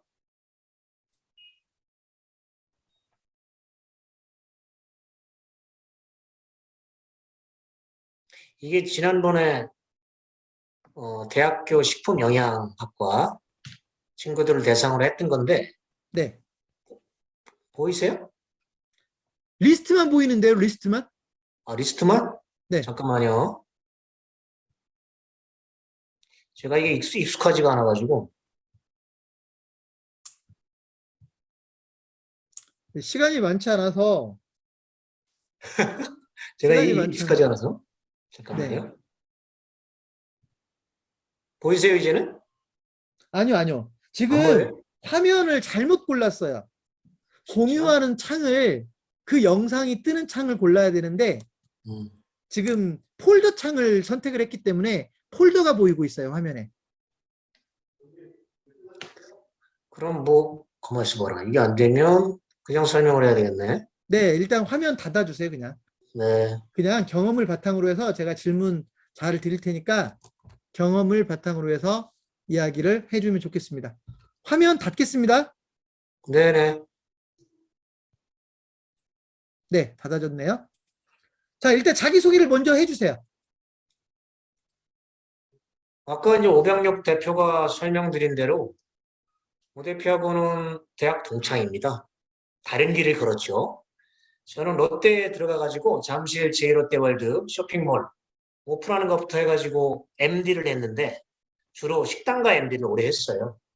마지막에 점장을 하고 나왔는데 식당가 MD를 하다 보니까 식당가 맛집 대표님들하고 이제 오래된 관계를 형성하게 됐죠. 그래서 코로나 시대에 맞춰가지고 밀키트를 같이 만들어보자. 그래서 10개월 전부터는 직접 회사를 만들어서 밀키트를 만들어서 유통을 하고 있는데 제가 주로 만들어서 유통하고 있는 상품들은 HMR 중에서도 RMR이라고 따로 불리는 카테고리입니다. 아까 이제 오 대표가 설명했지만은 HMR은 홈밀 리플레이스먼트라고 해서 가정 간편식인데 홈을 이제 R로 바꾼 거예요. 레스토랑 밀 리플레이스먼트, 레스토랑 간편식. 그러니까 레스토랑에서 잘 팔리는 메뉴를 냉동 상품화해서 온오프 유통하는 그런 일을 하고 있습니다. 자, 제가 방금 전에 뭐 소개를 쇼핑몰 쪽 일을 많이 했다고 소개를 했고요. 특히나 이제 롯데 중심으로 해서 대형 쇼핑몰들 MD 작업을 많이 했는데 그러다 보면 자연스럽게 이제 그 시장, 유통 시장이라고 하죠. 유통 현장에서 느끼는 뭔가 주목해야 될 트렌드들이 좀 많이 보일 거예요. 일반인들 눈에 안 보이는 것들이. 그래서 아주 짧게라도 그 유통 시장의 흐름들을 잠깐 소개를 좀 해주고 가도 좋겠습니다. 제1롯데월드몰이 8년 전에 오픈했어요. 그 유통을 갖다가 굳이 구분하자 그러면 맨 처음에 백화점이 만들어졌고 롯데가 맨 처음 시작을 했죠. 그 다음에 할인점 시장, 그거는 이마트, 신세계에서 만들었어요. 그 다음에 전문점들, 뭐 하이마트라든지 트레이더스라든지 굉장히 많은 전문점들이 생겨났고 복합 쇼핑몰이라고 불리는 것들. 그러니까 제가 7년 전에 시작했던 제1롯데월드. 이거는 그 안에 백화점도 있고 마트도 있고 뭐 이것저것 다 갖다 놓은 말 그대로 복합, 멀티 믹스된 그런 쇼핑몰인데 최근까지만 해도 복합 쇼핑몰이 대세였습니다. 롯데몰이 만들다 맨 처음 이제 복합 쇼핑몰로 롯데몰이 만들어졌고 신세계도 스타필드라고 하는 게 뒤따라서 만들어졌죠. 하여튼 오프라인상에서는 지금까지도 복합 쇼핑몰이 대세입니다. 그런데 코로나 때문에 사실은 복합 쇼핑몰도 타격을 받았죠. 뭐 그런 상황, 오프라인만 먼저 말씀을 드리자고 그러면. 네. 자, 그러면 실제 그 중에서도 아까 이제 식당 쪽 MD를 많이 했다고 그랬잖아요. 보통 이제 F&B라는 용어를 쓰는데 그쪽을 많이 했으니까 특히나 이제 오늘 여기 오신 분들은 외식업 사장님들이 주를 이룰 맞아요. 거라고요. 그 외식업 네, 사장님들이 뭐 예를 들면 알면 좋을 것 같은 그 소위 외식업 쪽에서 또는 식당가 네네. 쪽에서의 흐름이나 특이사항도 좀 잠깐 소개를 해주고 가시죠. 이 백화점은 8시까지만 장사를 해요. 식당가는 9시까지 조금 더 늦긴 하지만 일찍 문 닫다 보니까 아무래도 저녁 매출이 크잖아요. 6대 4라든지 7대 3까지. 저녁 매출이 작아요, 백화점. 그런데 복합 쇼핑몰은 10시까지 영업을 합니다. 그러다 보니까, 매출이라는 관점에서는 저희는 이제 전문적으로 평효율이라고 하는데 평당 월 매출이 얼마나 발생하나. 복합 쇼핑몰은 영업시간도 길고 또 쇼핑몰 내에서 차지하는 비중도 되게 크다 보니까 식당이 엄청 잘 돼요. 예전만 하더라도 롯데 백화점 식당가에 들어가면 돈 엄청 번다고 했는데 사실 그 당시만 해도 백화점 식당가에 들어가는 게 별따기였어요. 거기는 밑에서 명품이라든지 패션에서 돈을 벌다 보니까 식당가는 크게 비중이 없었어요. 그래서 그냥 아는 사람들, 인맥이 있는 사람들이 백화점 식당가에 들어가서 장사를 했는데 복합 쇼핑몰 시대에는 패션이라든지 이런 것만 가지고는 차별화가 안 되고 진짜로 중요한 차별화 포인트가 맛집 유치였어요. 그래서 잠실 제1롯데월드 할 때 진짜로 전국의 유명한 맛집들 싹 다 긁어 모았고 그 당시만 해도 식당가가 유통센터에서 중요하지 않았는데 점점 식당가가 중요해졌습니다. 그게 식당가가 집객시설 기능도 하고 아까 얘기한 대로 효율도 한 2배 정도 높아요. 롯데백화점 식당가에서 평이율이 잘 되는 점포 200만 원. 다시 말해서 50평에서 월 1억 정도 매출이 올라요. 잘 되는 점포들이. 그런데 쇼핑몰에서는 잘 된다 싶으면 평균 한 400만 원. 50평 매장에서 2억까지도 나옵니다. 그래서 이 모든 사람들이 다 복합 쇼핑몰에 줄 서는 시대가 됐었어요. 코로나 전까지만 하더라도. 그때 그래갖고 제가 이제 잠실 제1롯데월드 식당가 MD였으니까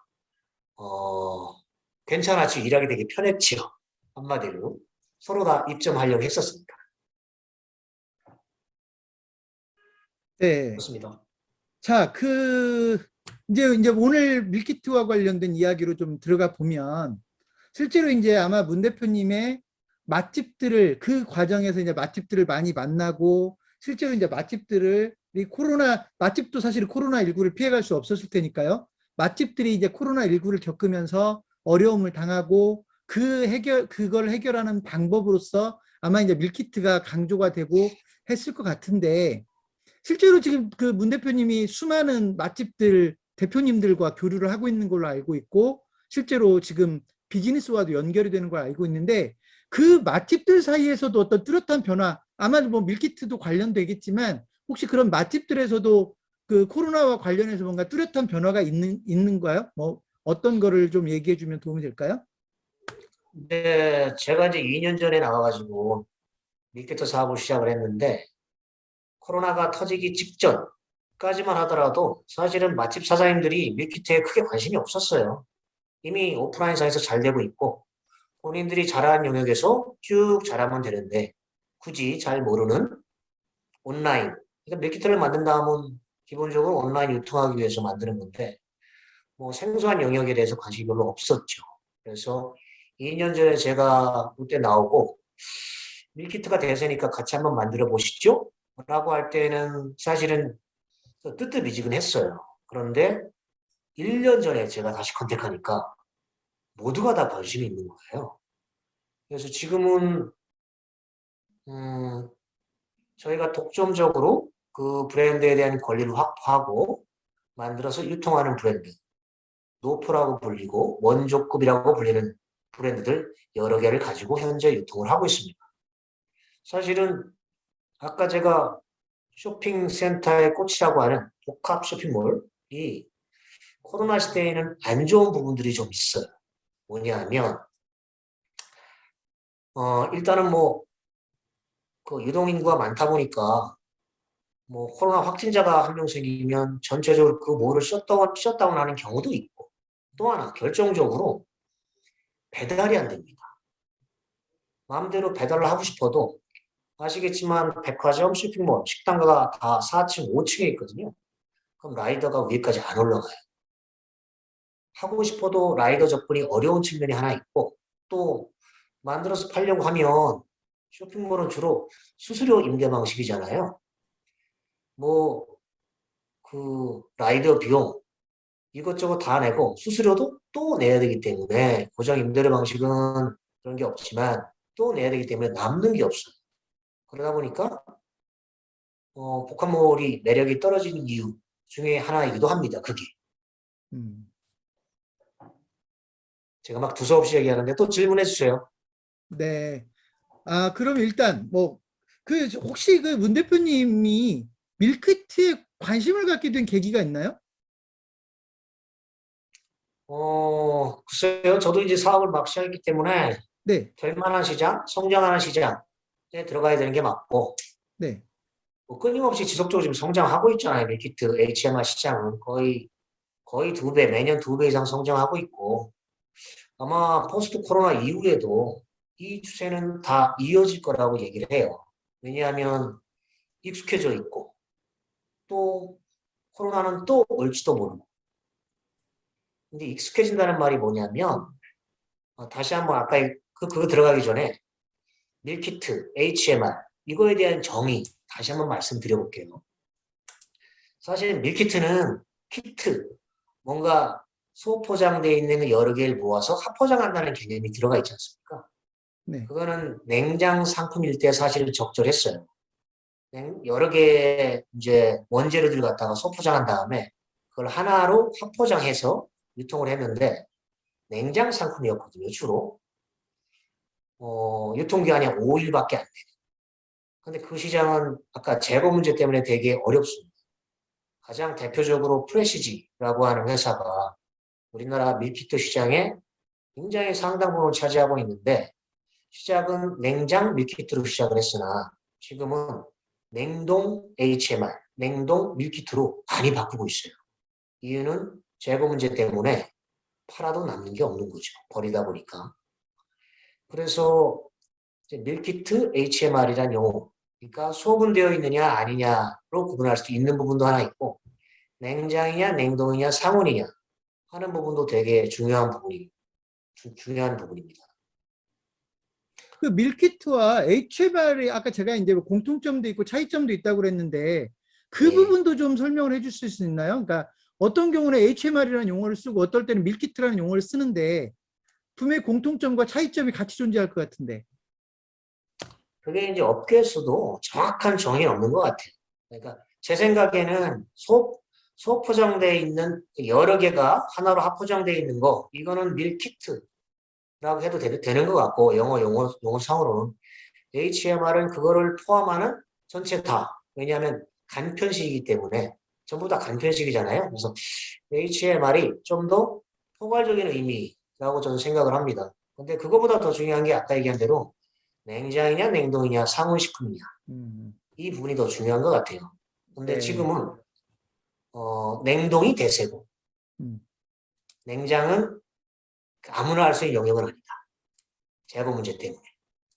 음, 상온식품 저는 이게 통상 이제 레토르트라고 하는 게 상온식품이에요. 멸균한 상태로 해가지고 마찬가지 유통기한이 1년, 2년 이상 가는 거 캔에 들어가 있는 상품들 이런 것들이 이제 상온식품인데 저는 그런 것도 향후에는 사실은 멸균하다 보면 맛이 없어지기 때문에 유통기한이 길지만 사실은 냉동 상품에 비해서는 프리미엄으로 취급받지 못합니다. 하지만 비상시 먹을 수 있는 상품이다 보니까 저는 요즘에 저 우크라이나 전쟁 난 거 보니까 이 상온식품도 향후에는 대세가 되지 않을까라는 생각도 들더라고요. 굳이 구분하다면 제 생각은. 네. 자, 여러분 그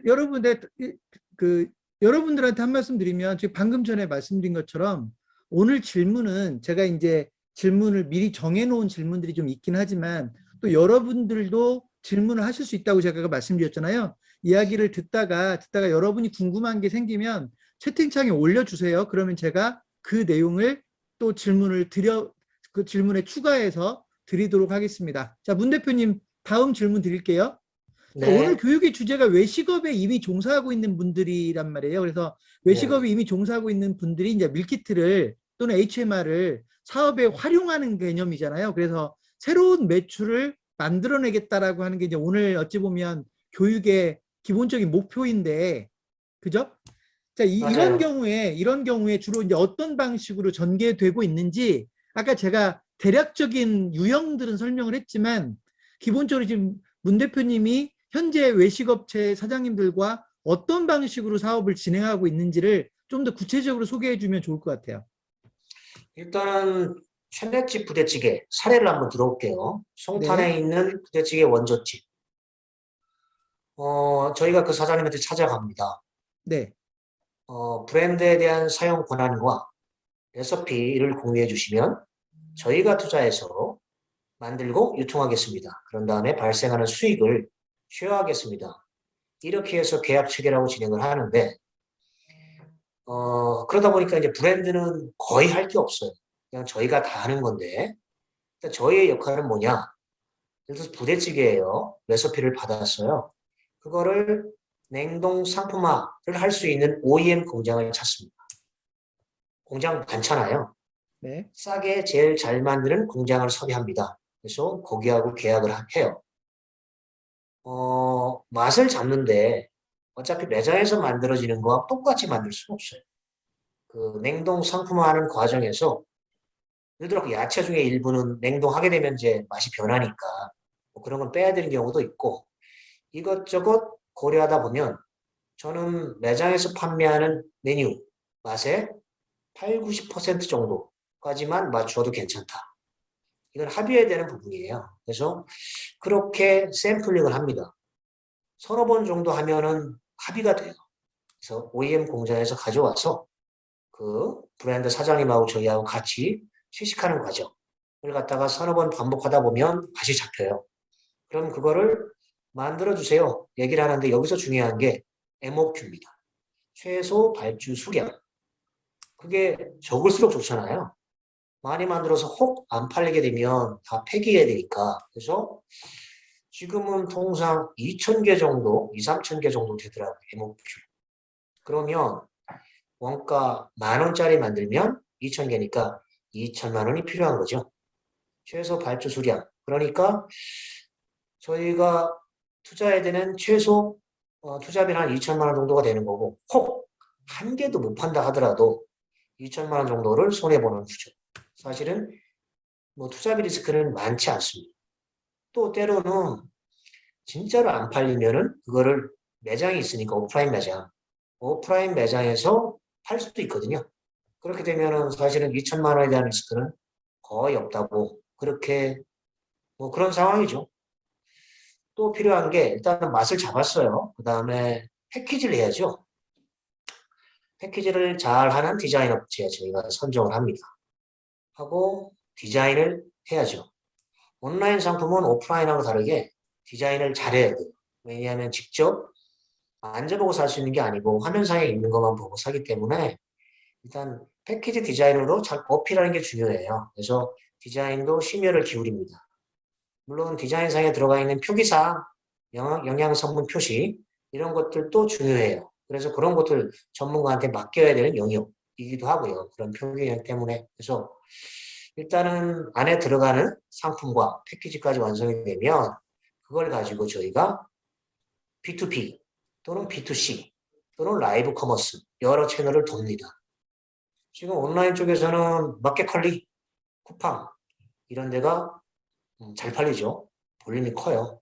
그 다음에 헬로우 네이처라든지 카카오 메이커스 이런 채널도 있고 옛날에 이제 오프라인 했던 롯데마트, 이마트 이런 데도 다 온라인 채널들을 만들었어요. 쓱이라든지 이런 채널 만들었잖아요. 네. 그런 채널에도 저희가 영업을 해가지고 공급하는 방식. 그래서 저희가 다 합니다. 아까 얘기한 대로 저희가 투자해서 상품을 만들고 유통 채널을 뚫어가지고 납품하고 그래서 거기서 발생하는 수익을 쉐어하는 구조. 그러면 숫자적으로 어떻게 되느냐? 일단 100, 판매가가 100이라고 그러면 저희는 한 50 정도 되는 상품을 만들어요. 그런데 마켓컬리 이런 데에서 수수료로 40%까지 뛰어갑니다. 그럼 남는 게 10이잖아요. 10을 나누는 구조. 그래서 원가 잡는 게 되게 중요해요. 그래서 한 45%짜리 판매가 대비해서 45%짜리를 만들었어요. 네. 그런데 현대 같은 경우에는 또 수수료가 35예요. 그럼 20%의 마진이 생기잖아요. 그 마진을 브랜드하고 저희하고 쉐어하는 거죠. 이렇게 하고 있습니다. 자, 근데 그렇게 이게 하면 이제 제가 기본적으로 네. 가공업단에서 하는 거고, 네. 가공업 말고 아까 이제 오 대표님 말씀하신 즉석 판매, 제조, 가공 이건 조금 달라요. 지금 음. 제가 얘기한 건 식품 가공 네, 영역. 네. 제가 일단 그거는 추가적으로 질문하기로 하고 그러면 이제 여기 외식업을 하시는 분들은 이제 이런 거가 궁금할 것 같아요. 사실상 내가 히트 메뉴를 가지고 있으면 이 히트 메뉴를 가지고 예를 들면 문 대표님과 같은 전문가들이 상품화를 해서 판매까지 해준다는 얘기인데 그러면 네. 이제 내가 예를 들면 음식점 사장님 입장에서는 이 사업을 왜 해야 되나? 그러니까 얼마 정도를 벌길래 방금 전에 뭐 10% 정도가 이제 수익이 나오는데 그거를 일부 나눈다고 했는데 나눈다는 개념인 거고 예를 들면 지금 여기 계신 분 사장님들이 정말 우리 메뉴 중에는 어떤 경쟁력 있는 메뉴가 있다고 할 때 그걸 상품화해서 어느 정도 벌이가 된다라는 느낌이 와야 사업에 대한 매력을 느낄 수 있을 것 같은데 그 매력도 측면에서는 어떻습니까? 두 가지가 있는 것 같아요. 아까 마켓컬리 같은 데서는 그들이 물건을 삽니다. 저희가 B2B 채널이라고 하는데 네, 그렇지 않고 네이버 스마트 스토어를 만들어서 직접 고객한테 파는 것도 있어요. 그거는 B2C. 저는 이제 B2B 쪽에 주로 집중해서 하고 있는데 B2C보다는 네, B2C, B2C는 사실은 그러니까 B2B는 아까 얘기한 대로 마켓컬리 같은데 상품을 납품하기 위해서는 그쪽 MD가 이 상품을 검증하는 절차가 필요하기 때문에 진짜로 유명한 브랜드이거나 아니면 원가 경쟁력이 있거나 엄청 맛있거나 그 MD를 설득하는 과정이 필요한데 쉽지는 않습니다. 유명 노포 이런 것들은 되게 관심이 많은데 사실은 그렇지 않다라고 한다 그러면 B2B 시장을 뚫기는 쉽지 않아요. 그러면 B2C인데 얘들하고 스마트 스토어 만드는 건 쉬운데 본인의 스마트 스토어로 고객을 유입시키는 건 쉽지가 않습니다. 별도로 마케팅 예산을 태워야 돼요. 녹록한 시장은 아닌데 반드시 가야 되는 시장이다. 그래서 제가 들어온 거고 이렇게 생각합니다. 음. 지금 질문이 하나 제가 준비한 질문 말고도 지금 오늘 여기 오신 대표님이 질문 하나 해주신 게 하나 있는데요. 아마 지금 이 대표님은 밀키트를 하고 계신 것 같아요. 즉석 판매 제조 가공업 허가를 받고 밀키트 제품을 생산하고 있는데 질문하신 게 이겁니다. 즉 그 위탁 판매가 가능한지, 그러니까 직판업으로 해서 위탁 판매가 가능한지 궁금하냐고 물어보셨고요. 그러니까 아마 이제 인플루언서 공동 구매 같은 게 가능한지 이런 거를 물어보셨고 또 한 가지는 단체 도시락도 직판업 허가로 판매가 가능한지 질문하셨는데 사실은 뭐 단체 도시락 같은 경우는 이렇게 해도 되겠지만 그렇게 안 하고도 저는 할 수 있다고 생각이 되고요. 오늘은 일단 그게 핵심 포인트는 아니니까 일단 지금 질문이 두 가지를 주셨거든요. 문 대표님이 답변해 줄 수 있는 부분은 답변을 좀 해주시죠. 즉석 판매 같은 직판 같은 경우에는 사실은 허가를 득하는 건 어렵지 않다고 알고 있어요. 그래서 만든 상품을 그럼 유통할 수 있는 채널이 아까 B2B 납품하는 건 안 된단 말이에요. 그거는 OEM 공장, 그 OEM도 해썹 인증이 있는 OEM 공장을 섭외해야 되는 거고 직판으로 물건을 팔 때는 본인이 직접 만들어 파는 방식이 하나 있고 위탁 판매 방식이 있는데 위탁 판매가 가능한 채널이 인플루언서 통해서 파는 방법이 있고 저희도 해봤습니다만 그다음에 카카오 채널 중에서 카카오 메이커스 이거는 약간 공동 구매 성격이 있거든요. 거기는 위탁 판매를 허용을 하고 있어요. 그다음에 라이브 방송 뭐 이 정도인 것 같아요. 그러니까 아무래도 공식적인 기관에서 제대로 만들어진 거에 비해서는 즉석 가공 방식으로 만드는 거는 이제 한계는 좀 있겠네요. 그죠? 채널에서는. 맞아요. 심지어는 이제 네네. 카카오 메이커스, 카카오 선물하기도 있거든요. 카카오 선물하기 같은 경우에도 전에는 직판으로 만들어진 상품을 받았어요. 왜냐하면 상품의 종류를 다양화하기 위해서. 근데 지금은 바꿨어요, 정책을. 아무래도 위험하니까, 네. 위생적으로. 대기업들이 선호하는 방식은 아니에요.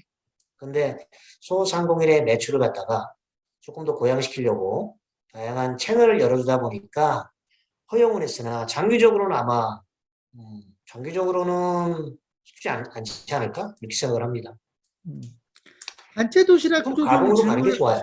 단체 네. 도시락을 질문하셨는데 이건 제가 간단하게 답변을 드릴게요. 기본적으로 매장 내에서 만들어진 음식을 단체 도시락으로 가져가기 때문에 기본적으로는 즉석 판매 가공업 그 허가가 필요하지 않아요. 일반 음식점에서는. 그런데 지금 질문하신 내용은 즉 그런 내용으로 지금 이미 허가를 받고 있는 업체가 단체 도시락을 가능한지 물어보신 건데 그거 당연히 안 될 이유가 없죠. 왜냐하면 그러니까 일반 음식점은 제조업이 아니기 때문에 예를 들면 실제로 음식이 나가는 것까지만 허용을 하는 건데 예를 들면 이게 유통이라는 방식으로 해서 판매될 때는 예를 그 가공업으로 소위 허가를 받으라는 얘기거든요. 그러니까 이미 제조업 허가를 받고 있으면 단체 도시락을 하는데 전혀 당연히 지장이 없는 거고, 그 허가를 안 받아도 일반 음식점이 단체 도시락을 함께 하는 건 전혀 문제가 없다라고 저는 알고 있으니까요. 일단 그렇게 답변을 드리겠습니다. 자, 그다음, 네, 일단 직접 질문을 주신 거에 대한 답을 질문을 제가 드렸고요. 네.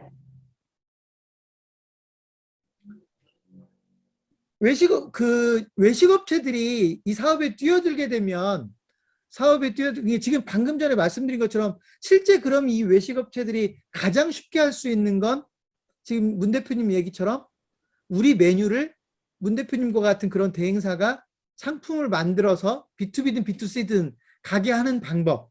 네네. 그게 일단 가장 쉽긴 쉬울 거고요. 그렇죠? 네네, 근데 맞습니다. 이 경우는 이제 방금 전에 말씀드린 것처럼 좀 유명세가 있는 데들은 아무래도 더 쉬울 건데, 뭐 네. 예를 들어서 유명세가 없이 그냥 경쟁력이 있다라고 스스로만 믿는 경우는 이렇게 가기는 좀 쉽지 않은 건데, 그러면 그런 경우는 방금 전에 말씀드린 좀 즉석 가공 제조업으로 간다든지, 아니면 제가 아까 말씀드린 것처럼 그보다 더 쉽게 가는 이런 방법밖에 없는 건가요? 혹시라도 예를 들면 내가 좀 일부 소요되는 비용을 투자를 해서라도 제품화를 해가지고 판매하고 싶다, 뭐 이런 경우도 가능할까요? 기본적으로 오프라인 매장을 가지고 있다 그러면 그 네, 매장 자체가 하나의 판매 채널이잖아요. 유통 채널. 네, 그렇기 때문에 아까 얘기한 대로 MOQ라는 관점에서 보면은 하나의 상품을 만드는데 2천만 원 정도면 됩니다. 식품 가공업으로 냉동 상품 만드는데 유통기한 1년짜리. 그래서 어차피 해야 된다고 그러면 그 방향으로 저는 가는 게 맞다고 생각을 해요. 스마트 스토어를 뭐 운영해도 되죠. 스마트 스토어 운영을 지금은 이제 자기 홈페이지를 안 만들잖아요. 홈페이지 대신에 네이버 스마트 스토어를 만들어서 네. 거기서 홍보하고 물건도 팔고. 그러니까 단순히 홍보 기능이 아니고 커머스 형태로 가고 있거든요. 물건도 팔 수 있는. 그게 이제 네이버 스마트 스토어인 거고, 어, 네이버 스마트 스토어에 일단은 홈페이지 기능 플러스 커머스 기능이 있는 하나를 만들고 상품은 2천만 원으로 투자해가지고 냉동 상품 하나 만들고 식품 가공으로 해서 시작을 하는 게 저는 가장 베스트라고 생각을 합니다. 근데 이게 그렇다면, 온라인은 그렇더라고요. 제가 해보니까 네, 온라인이 되게 빠를 것 같은데 되게 느립니다. 오프라인이 빨라요. 오프라인 하나 빵 터지게 되면 그냥 찍어내면 되잖아요. 매장 하나 뭐 만드는데 요즘에는 있는 거 인수인계 해가지고 찍어내는데 10분도 안 걸리거든요. 굉장히 빨리 출점하면서 확대할 수가 있는데 온라인 시장은 브랜드를 하나 알리는데 굉장히 오래 걸려요. 대신에 그게 누적돼가지고 쌓이는 거거든요. 일단 하나 만들어 놓으면 그게 알려지기 시작하면 특별한 노력을 기울이지 않더라도 꾸준하게 나간다 이거죠. 켜켜이 이렇게 쌓는 듯한 느낌. 그래서 빨리 시작한 다음에 느긋하게 관리하는 게 좋다. 이렇게 전 배우고 있습니다. 그렇다면 만약에 지금 현재 이제 외식업체 사장님들 입장에서는 이제 가장 좋은 건 내가 선택받는 거예요. 예를 들면 지금 문 대표님과 같은 회사에 선택받아서 이 매장의 제품은 내가 제품화를 시키면 얼마든 유통시켜서 가능성이 있으니까 소위 선택이 되는 거예요. 이런 경우는 이제 네, 별도의 투자가 필요하지 않을 텐데, 만약에 그렇지 않고 선택받지는 못하지만 내가 밀키트 사업에 관심이 있으면 지금 말씀하신 대로 한 2천만 원 정도를 투자하면 실제 내 제품을 만들 수 있다라는 건데, 근데 네, 어쨌든 2천만 원이 적은 돈은 아니거든요. 그래서 제 말은, 제가 이제 궁금한 건 뭐냐면, 실제로 현장에서 지금 문 대표님이 그런 작업을 하고 계시니까 실제로 2천만 원을 본인들이 직접 투자를 해가지고 이제 상품화를 하는 경우도 있을 거 아닙니까? 네. 얼만큼 회수들이 되는지, 뭐 예를 들어 어느 정도 기간에 회수를 된다든지, 아니면 실제로 그렇게 해서 좀 성공적으로 성과를 내서 돈을 좀 버는 사례들도 좀 소개를 했으면 좋겠는데요. 있으시면? 그거는 말 그대로 케바케일 것 같아요. 케이스 바이 케이스라, 이제 그런 분들하고 제가 업무적으로 엮일 일은 없기 때문에 지금 막 딱히 생각나는 건 없네요. 음, 그런데 아까 제가 이제 최네츠 부대찌개 말씀을 드렸는데 거기는 워낙 네네네. 유명한 브랜드다 보니까 냉동 상품을 만들어서 저희가 지금 B2B 포함해서 쭉 유통을 하고 있는데 네. 사실은 그거 이외에 본인의 스마트 스토어에서 팔고 있어요. 네. 배달로도 하고 있고 냉동 상품도 팔고 있고 사실 그런 케이스가 가장 성공적인 케이스죠. 본인들이 스마트 스토어는 운영을 하면서 배달과 만들어진 냉동 상품을 취급하고 저희 같은 전문가한테는 B2B 영업을 의뢰하고 음, 이게 사실 베스트라고 생각을 합니다. 네. 관련된 질문이 하나 새롭게 올라왔어요. 제가 읽어드릴게요. 지금 커리 제품을 가지고 뭐 제품이 있는데 커리 제품이 좀 인기가 있는 것 같아요. 그거를 지금 밀키트화해서 냉동 제품으로 밀키트화 해 두었답니다. 그런데 직판업 신고와 자체 쇼핑몰 구축도 했고 네이버 스토어에도 등록을 했는데 이제 팔아야 되는 상황인 것 같아요. 판로 네. 개척과 판매가 양호할 시 대량 생산을 하려면 또 다른 아웃소싱 업체를 고려해야 되는데 이 부분에서 지금 여기 이 업체 대표님의 입장에서 문 대표님이 어떤 도움을 줄 수 있는지 어떻게 하면 좋겠는지 이렇게 질문하셨거든요. 저희가 카레 브랜드 두 개를 취급해 봤어요. 둘 다 네, 크게 성공적이지 못했는데 아쉽게도 하나는 아비코 카레, 하나는 강코 카레. 둘 다 프랜차이즈 쪽에서는 원, 투 하는 브랜드들이잖아요. 아비코 카레는 가맹점 이슈가 있기 때문에 카레 메뉴, 그러니까 메인 아이템을 가지고 냉동 상품을 만들진 않았어요. 혹 만들어서 온라인 유통하게 되면 가맹점주의 매출이 빠지지 않을까라는 염려들이 좀 있어서 가맹점주와 이슈가 있기 때문에 그걸 만들진 않았고 대신 사이드 메뉴를 만들어서 그게 온라인에서 히트가 된다 그러면 오프라인에 있는 가맹점주가 그 사이드 메뉴를 취급함으로 인해서 부가 매출이 생길 수가 있잖아요. 그래서 만두를 만들었습니다. 카레 만두. 근데 생각보다는 많이 팔리진 않았어요. 아쉽게도. 음, 두 번째는 강코 카레. 강코 카레는 이제 아직까지는 가맹점이 많지 않다 보니까 가맹점 이슈가 크게 없었어요. 그래서 카레를 가지고 만들었습니다. 블랙 카레인데 마켓 컬리에서 많이 팔았습니다. 많이 팔았는데 그게 계속적으로 잘 팔릴지 요거는 좀 지켜볼 필요는 있는 것 같아요.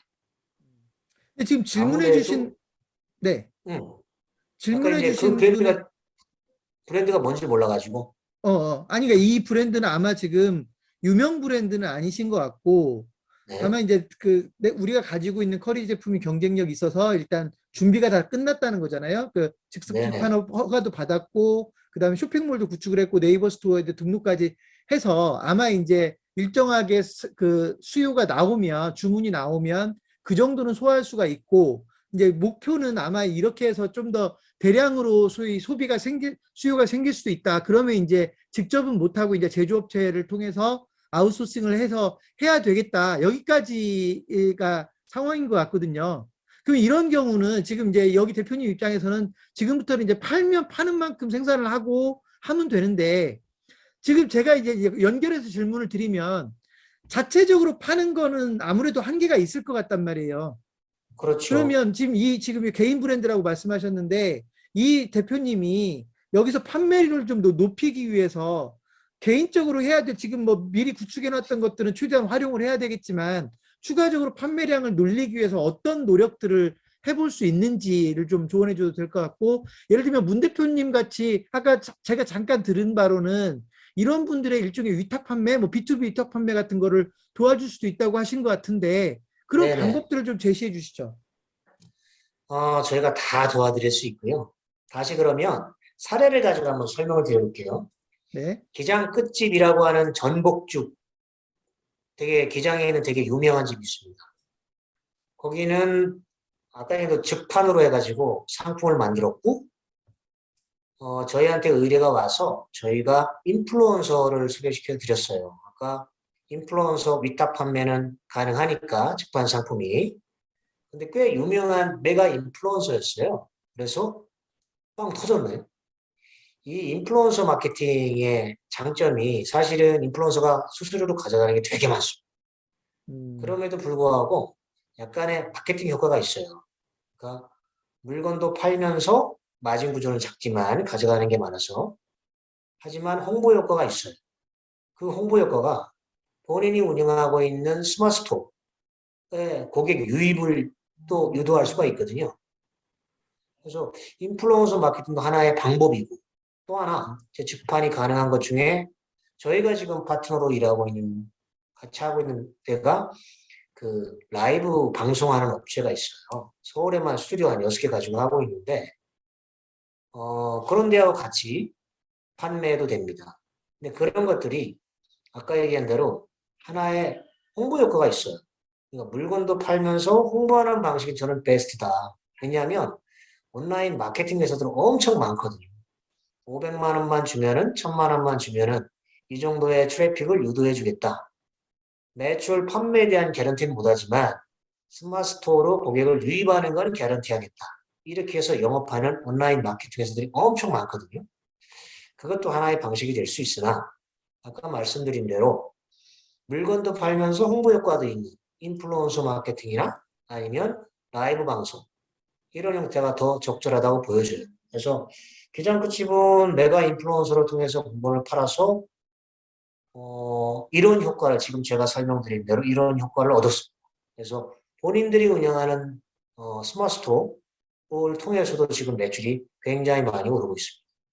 지금 말씀하시는 내용이 일종의 옴니 세상과 연결되는 부분인가요? 그러니까 제가 뭐 지금 대표님 자료도 좀 봤지만 아마 이제 온라인 예전에는 온라인 업체들은 주로 온라인으로 판매하고 오프라인 업체들은 주로 오프라인으로 판매를 했는데 최근에는 그 온라인과 오프라인이 결합이 돼서 이제 새로운 흐름으로 유통이 자리 잡아가고 있다라는 이야기로 지금 되어 있던데 지금 방금 전에 말씀하신 내용이 그런 건가요? 어차피 이렇게 해서 판매를 해야 되는 경우는 온라인과 오프라인을 결합해서 이런 환경들이 만들어져 있으니까 그런 환경들을 충분히 활용하라는 얘기인지 아니면 또 다른 어떤 컨셉을 가지고 있는지 좀 설명해 주시면 좋겠습니다. 제가 아까 이제 유통센터 원래 제 첫 직장이 그거다 보니까 모든 유통센터 유통몰들이 지금 메타버스 얘기를 하고 있거든요.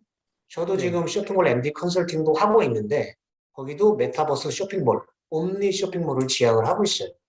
뭐냐면 간단합니다. 그게 되려고 그러면 이 가상 세계에 들어가가지고 주문이 가능해야 돼. 가상 세계에 들어가가지고 먹을 수 없지 않습니까? 그러니까 가상 세계에서 매출이 발생하게 하려고 그러면 상품이 있어야 돼요. 외식이 네. 아니라. 그래서 무조건 지금 메타버스 세상이 열릴 테니까 모두가 다 그 얘기를 하고 있잖아요. 하기 때문에 그 오프라인 공간에서 물건을 파는 외식업이 아니고 식품 가공의 영역, 상품을 만들어서 유통하는 이것도 이제 시작을 해야 된다. 외식만 해서는 어렵다. 그럼 식품 실제로 그런 가공, 시장에 어떻게 진출할 수 있는 거예요? 그러니까 지금 방금 전에 뭐 예를 들면 많은 사람들이 메타 세상이 만들어지고 있다라는 거는 알고 있는데 네. 문제는 뭐 개념적으로는 알고 있는데 내가 지금 만드는 설렁탕을 메타버스를 통해서 또는 그런 가상 세계를 통해서 실제 세상에서 매출로 연결될 수 있다라는 건데 그런 부분을 도와주는 업체가 있거나 뭐 예를 들면 내가 지금 하고 싶을 때 그걸 선택할 수 있어야 되는 거잖아요. 이렇게 될 거라고 생각해요. 향후에 뭐 스타필드라든지 롯데몰이라든지 쇼핑몰을 만들 적에 거기에 식당가를 만들잖아요. 네. 식당가의 브랜드를 유치할 때 맛집 브랜드 플러스 상품을 가지고 있는가도 하나의 요인이 된다. 왜냐하면 고객이 스타필드 가서 예를 들어서 나중에 이제 구글 글라스 이런 게 나오잖아요. 네. 글라스를 쓰고 거닐다가 저기 있는 맛집에 있는 상품을 주문하고 싶어. 그럼 바로 모바일로 주문할 수가 있거든요. 그게 이제 메타버스 시장이라고 하는 거잖아요. 그런데 저기는 그 가상현실 모바일로 들어와서 살 게 없어. 그냥 당장 현장에서 먹을 수 있는 거지. 그러면은 살 게 없다. 그러면은 아까 얘기한 대로 입점에 제약 조건이 될 수도 있다. 메타버스로 가기 위해서는 가상현실에서 팔 수 있는 상품도 존재해야 된다. 이렇게 생각을 해요.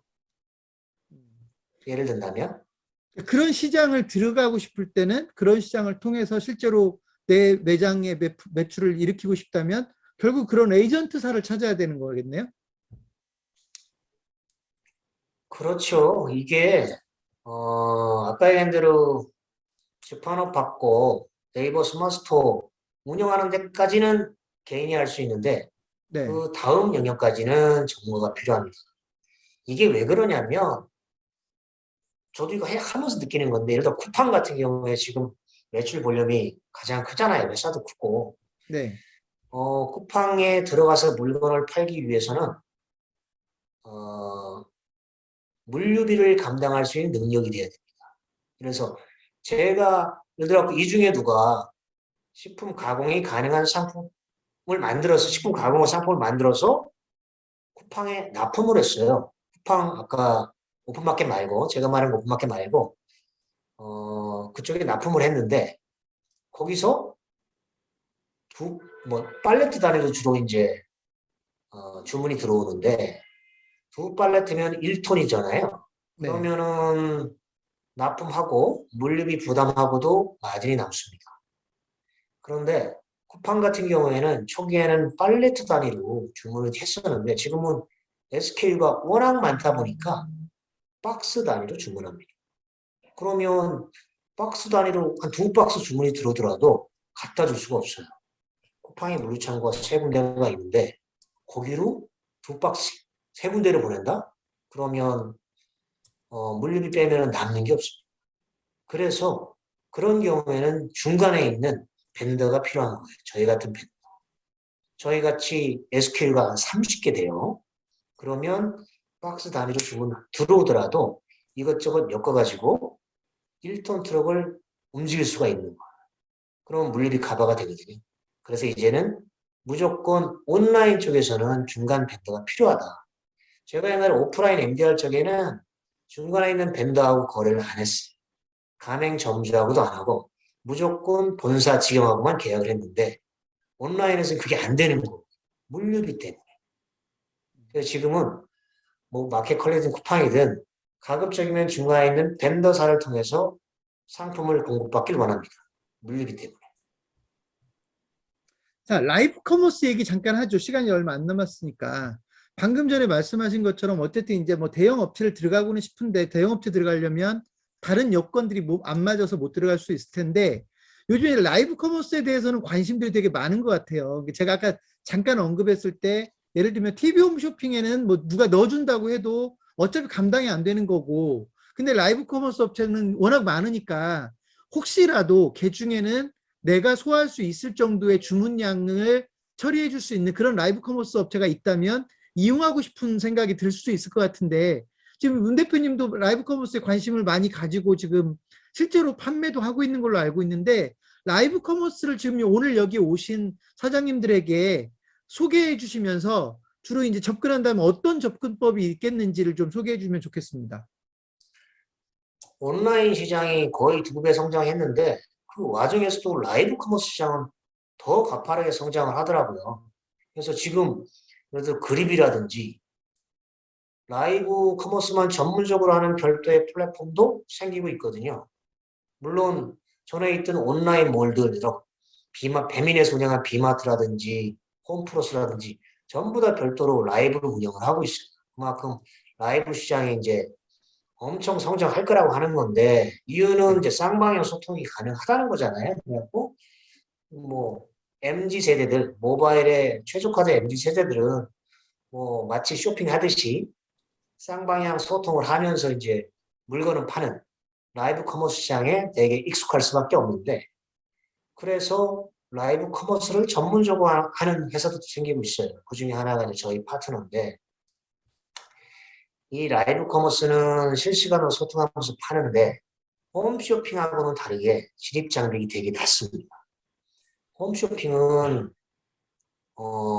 일단은 한 재고를 한 2억 원어치 정도 만들어 놓고 시작을 해야 되고 또 영상 제작하는데도 한 4, 5천 들어가요. 그러다 보니까 그 매몰 비용 4, 5천을 뽑기 위해서는 2억 매진시키고 몇 번을 더 팔아야 돼요. 그래서 쉽지 않죠, 진입하기가. 반대로 라이브 커머스 시장은 뭐 100개 팔아도 됩니다. 10개 팔아도 됩니다. 협상만 잘한다고 그러면. 왜냐하면 아까 얘기한 대로 홈쇼핑은 영상도 만들어야 되고 하는데 들어가는 초기 매몰 비용이 있는데 라이브 커머스는 없어요. 사실은 그냥 집에서 하는 거잖아요. 스튜디오 없이 그냥 핸드폰만 놓고 하는 경우도 많거든요. 물론 뭐 스튜디오 갖다 놓고 하면은 조금 더 폼나게 조금 더 신뢰도 있게 할 수 있기 때문에 이제 그쪽 방향으로 분명히 진화를 할 텐데 하여간 초기 비용이 거의 없기 때문에 진입이 쉽다. 대신에 홈쇼핑처럼 폭발적인 매출은 어렵지만은 아까 온라인은 무조건 그렇다고 했잖아요. 일단 들어간 다음에 업력을 쭉 쌓으면서 체복 쌓아 나가는 시장이기 때문에 일단 들어가야 된다라고 생각을 합니다. 자, 정리를 좀 해봐야 될 것 같은데, 우선 지금 문 대표님 뭐 컨택 라인 전화번호를 좀 공유해 줄 수 있냐라고 질문을 해주셨는데, 공유 저는 좋죠. 가능하시면 저는 채팅, 좋죠. 그러면 네, 공유해 주세요. 채팅창에 문 대표님 전화번호를 공개를 해 주시고요. 네, 올리겠습니다. 올려주시고, 제가 이제 어찌 보면 밀키트와 관련해서는 마지막 질문일 것 같은데, 사실 많은 이야기를 나눴지만 지금 현재 밀키트를 안 하고 있는 매장 사장님 입장에서 밀키트를 어떻게든, 제가 오늘 일단 결론은 관심을 안 가질 이유가 없다라고 이야기를 했는데 현실적인 장벽들도 있단 말이에요. 우선 조금은 반복되더라도 문 대표님이 생각할 때 지금 현재 밀키트를 전혀 안 하고 있던 여기 오신 사장님들 중에 밀키트를 이제 좀 해보겠다, 나는 뭐 어떻게든 천천히라도 밀키트 시장에 관심을 가지고 좀 진출을 해보려고 한다고 했을 때 문 대표님이 가장 좋은 방법이라고 생각되는 몇 가지를 마지막으로 좀 제시를 해줬으면 좋겠습니다. 일단은 오프라인 본인 매장들이 다 있으신 분들이기 때문에 주판으로 먼저 가는 것도 괜찮다고 생각을 해요.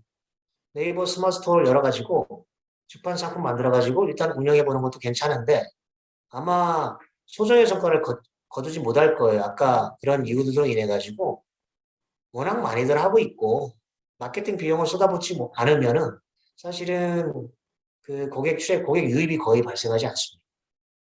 시작은 그렇게 하되 아까 얘기한 대로 내 상품이 그래도 팔릴 것 같다라고 한다고 그러면 OEM 공장, 해썹 있는 OEM 공장을 통해서 제대로 된 상품을 만들어 가지고 가는 방향, 스텝 바이 스텝으로 가는 게 좋겠다.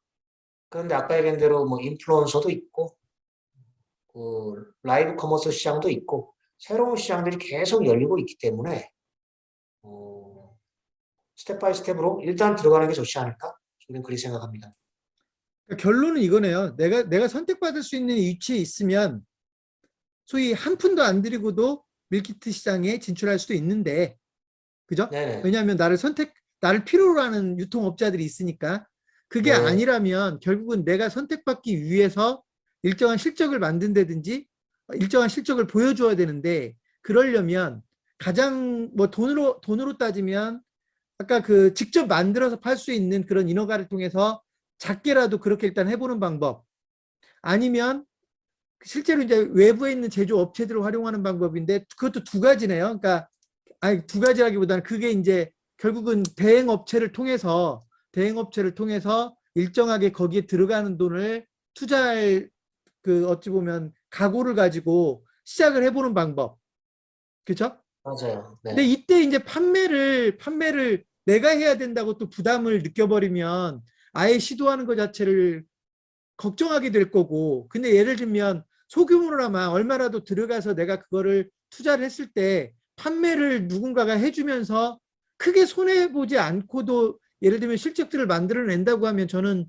시도하려고 하는 분들이 꽤 있을 것 같은데, 현장에서 지금 일을 해보신 바로는 어떻습니까? 그 부분에 대한 평가는. 사실은 이제 시장이 커진다고 한다는 거는 인프라가 커진다는 거잖아요. 네. 지금 OEM 공장도 엄청나게 만들어지고 있고, 온라인 마케팅 회사도 엄청나게 만들어지고 있고, 저희 같은 컨설팅 회사, 유통 대행하는 회사를 또 엄청나게 많이 만들어주고 있기 때문에 전문가의 도움을 받으면서 손붙잡고 들어가는 게 좋죠. 근데 일단은 부딪혀 봐야 되는데 들이밀어 봐야 된다고 생각을 하는데 오프라인 매장도 요즘에는 매장 하나 차리게 되면은 뭐 네이버 블로거라든지 키워드 광고라든지 기본적으로 돈을 쓰잖아요. 사람들 오게 하기 위해서. 그렇지 않으면은 사실은 뭐 배달 매출, 고객 이익 안 생기니까 돈을 다들 쓴단 말이에요. 마케팅비로. 근데 온라인 상품을 만들어서 파는 거는 그 자체로 마케팅 효과가 있습니다. 아까 계속 얘기하지만 그냥 마케팅 회사에 맡기고 돈을 쓰는 거, 그거는 얼마의 매출이 발생했는지 모르고 그냥 사라지는 거라는 생각이 좀 들기 때문에 뭐라도 커머스가 접목된 홍보 효과도 있으면서 물건을 판다 그러면 그게 훨씬 더 이문이잖아요. 네, 그래서 저는 주판이든 뭐 식품 가공이든 빨리 만들어서 팔아보는 게 좋다. 홍보 효과까지 덤으로 얻을 수 있으니까. 네. 지금 문 대표님 전화번호를 제가 불러드려도 되죠? 010 네, 8722-8403이니까 여기 지금 채팅창에 있으니까요. 필요하신 분들은 연락을 뭐 직접 하시면 될 것 같아요. 굳이 저희를 통해서 하실 필요는 없을 것 같고요.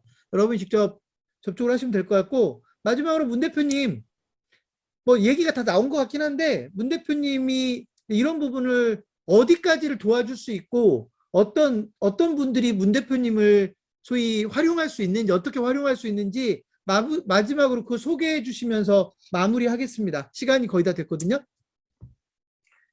어, 저는 온라인에서 밀키트 만들어 판 지는 업력이 얼마 안 됐습니다.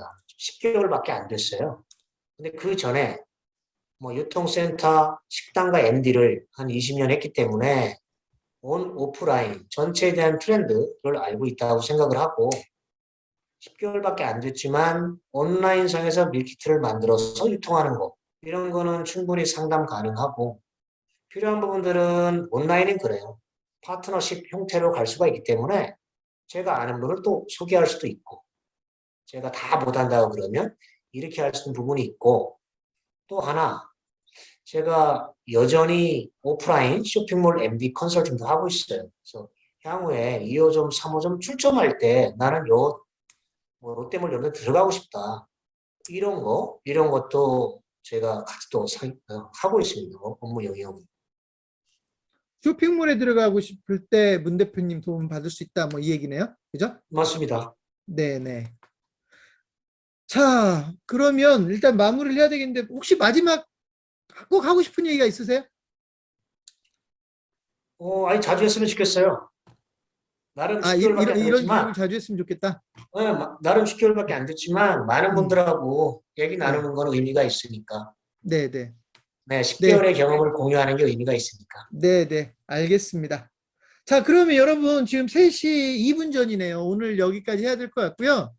어, 네, 일단 오늘 앞부분은 제가 여러분에게 이 밀키트 시장에 대해서 왜 관심을 좀 가져야 되는지 여러분들의 좀 포괄적인 이야기를 드린 것 같고, 그래서 오늘 제가 뭐 단체 도시락하고 비교해서 말씀드렸지만, 여러분 이제 시작이라고 하면 밀키트에 대해서 조금씩 공부를 해서라도 하나씩 방법을 찾아보면 좋겠고, 그 다음에 이제 오늘 몇 가지 방법은 제안이 됐으니까, 그 소위 제시가 됐으니까, 만약에 문 대표님 같은 그런 이 업계에서의 역할을 해주실 수 있는 분들이 필요하면 문 대표님한테 직접 연락을 해서 도움을 받으면 될 것 같아요. 뭐 상담 한번 하는 거 정도는 문제가 안 될 거니까 일단 연락해서 상담을 하시면 될 것 같고, 저는 마지막으로 아까 제가 말씀드렸듯이 저희 오늘 소상공인 사관학교는 매달 이렇게 한 번씩 진행하고 있는데, 사실 오늘처럼 진행하는 건 저도 처음 해봤거든요. 그러니까 외부점, 우리가 설명회 할 때는 외부 그 관계자들을 초청을 해서 설명회 같이 진행을 하지만, 교육을 제가 이렇게 이원 방송으로 해본 적은 처음인데, 어쨌든 여러분들에게 도움이 조금이라도 되셨으면 좋겠습니다. 이번 달 3월뿐만이 아니라 4월 달에도 소상공인 사관학교는 계속 진행이 될 거고, 4월 달 교육 내용은 아까 제가 말씀드렸듯이 이번에도 외식업에만 한정을 해서 외식업체의 메뉴 개발과 메뉴 관리에 대한 교육을 할 거니까 4월 달 공지가 내일 되면 저희는 수요일 날 하거든요. 아마 중간쯤 수요일 날 하는데 공지가 되면 다음 달 그 소상공인 사관학교에도 많은 관심들을 가져주셨으면 좋겠습니다.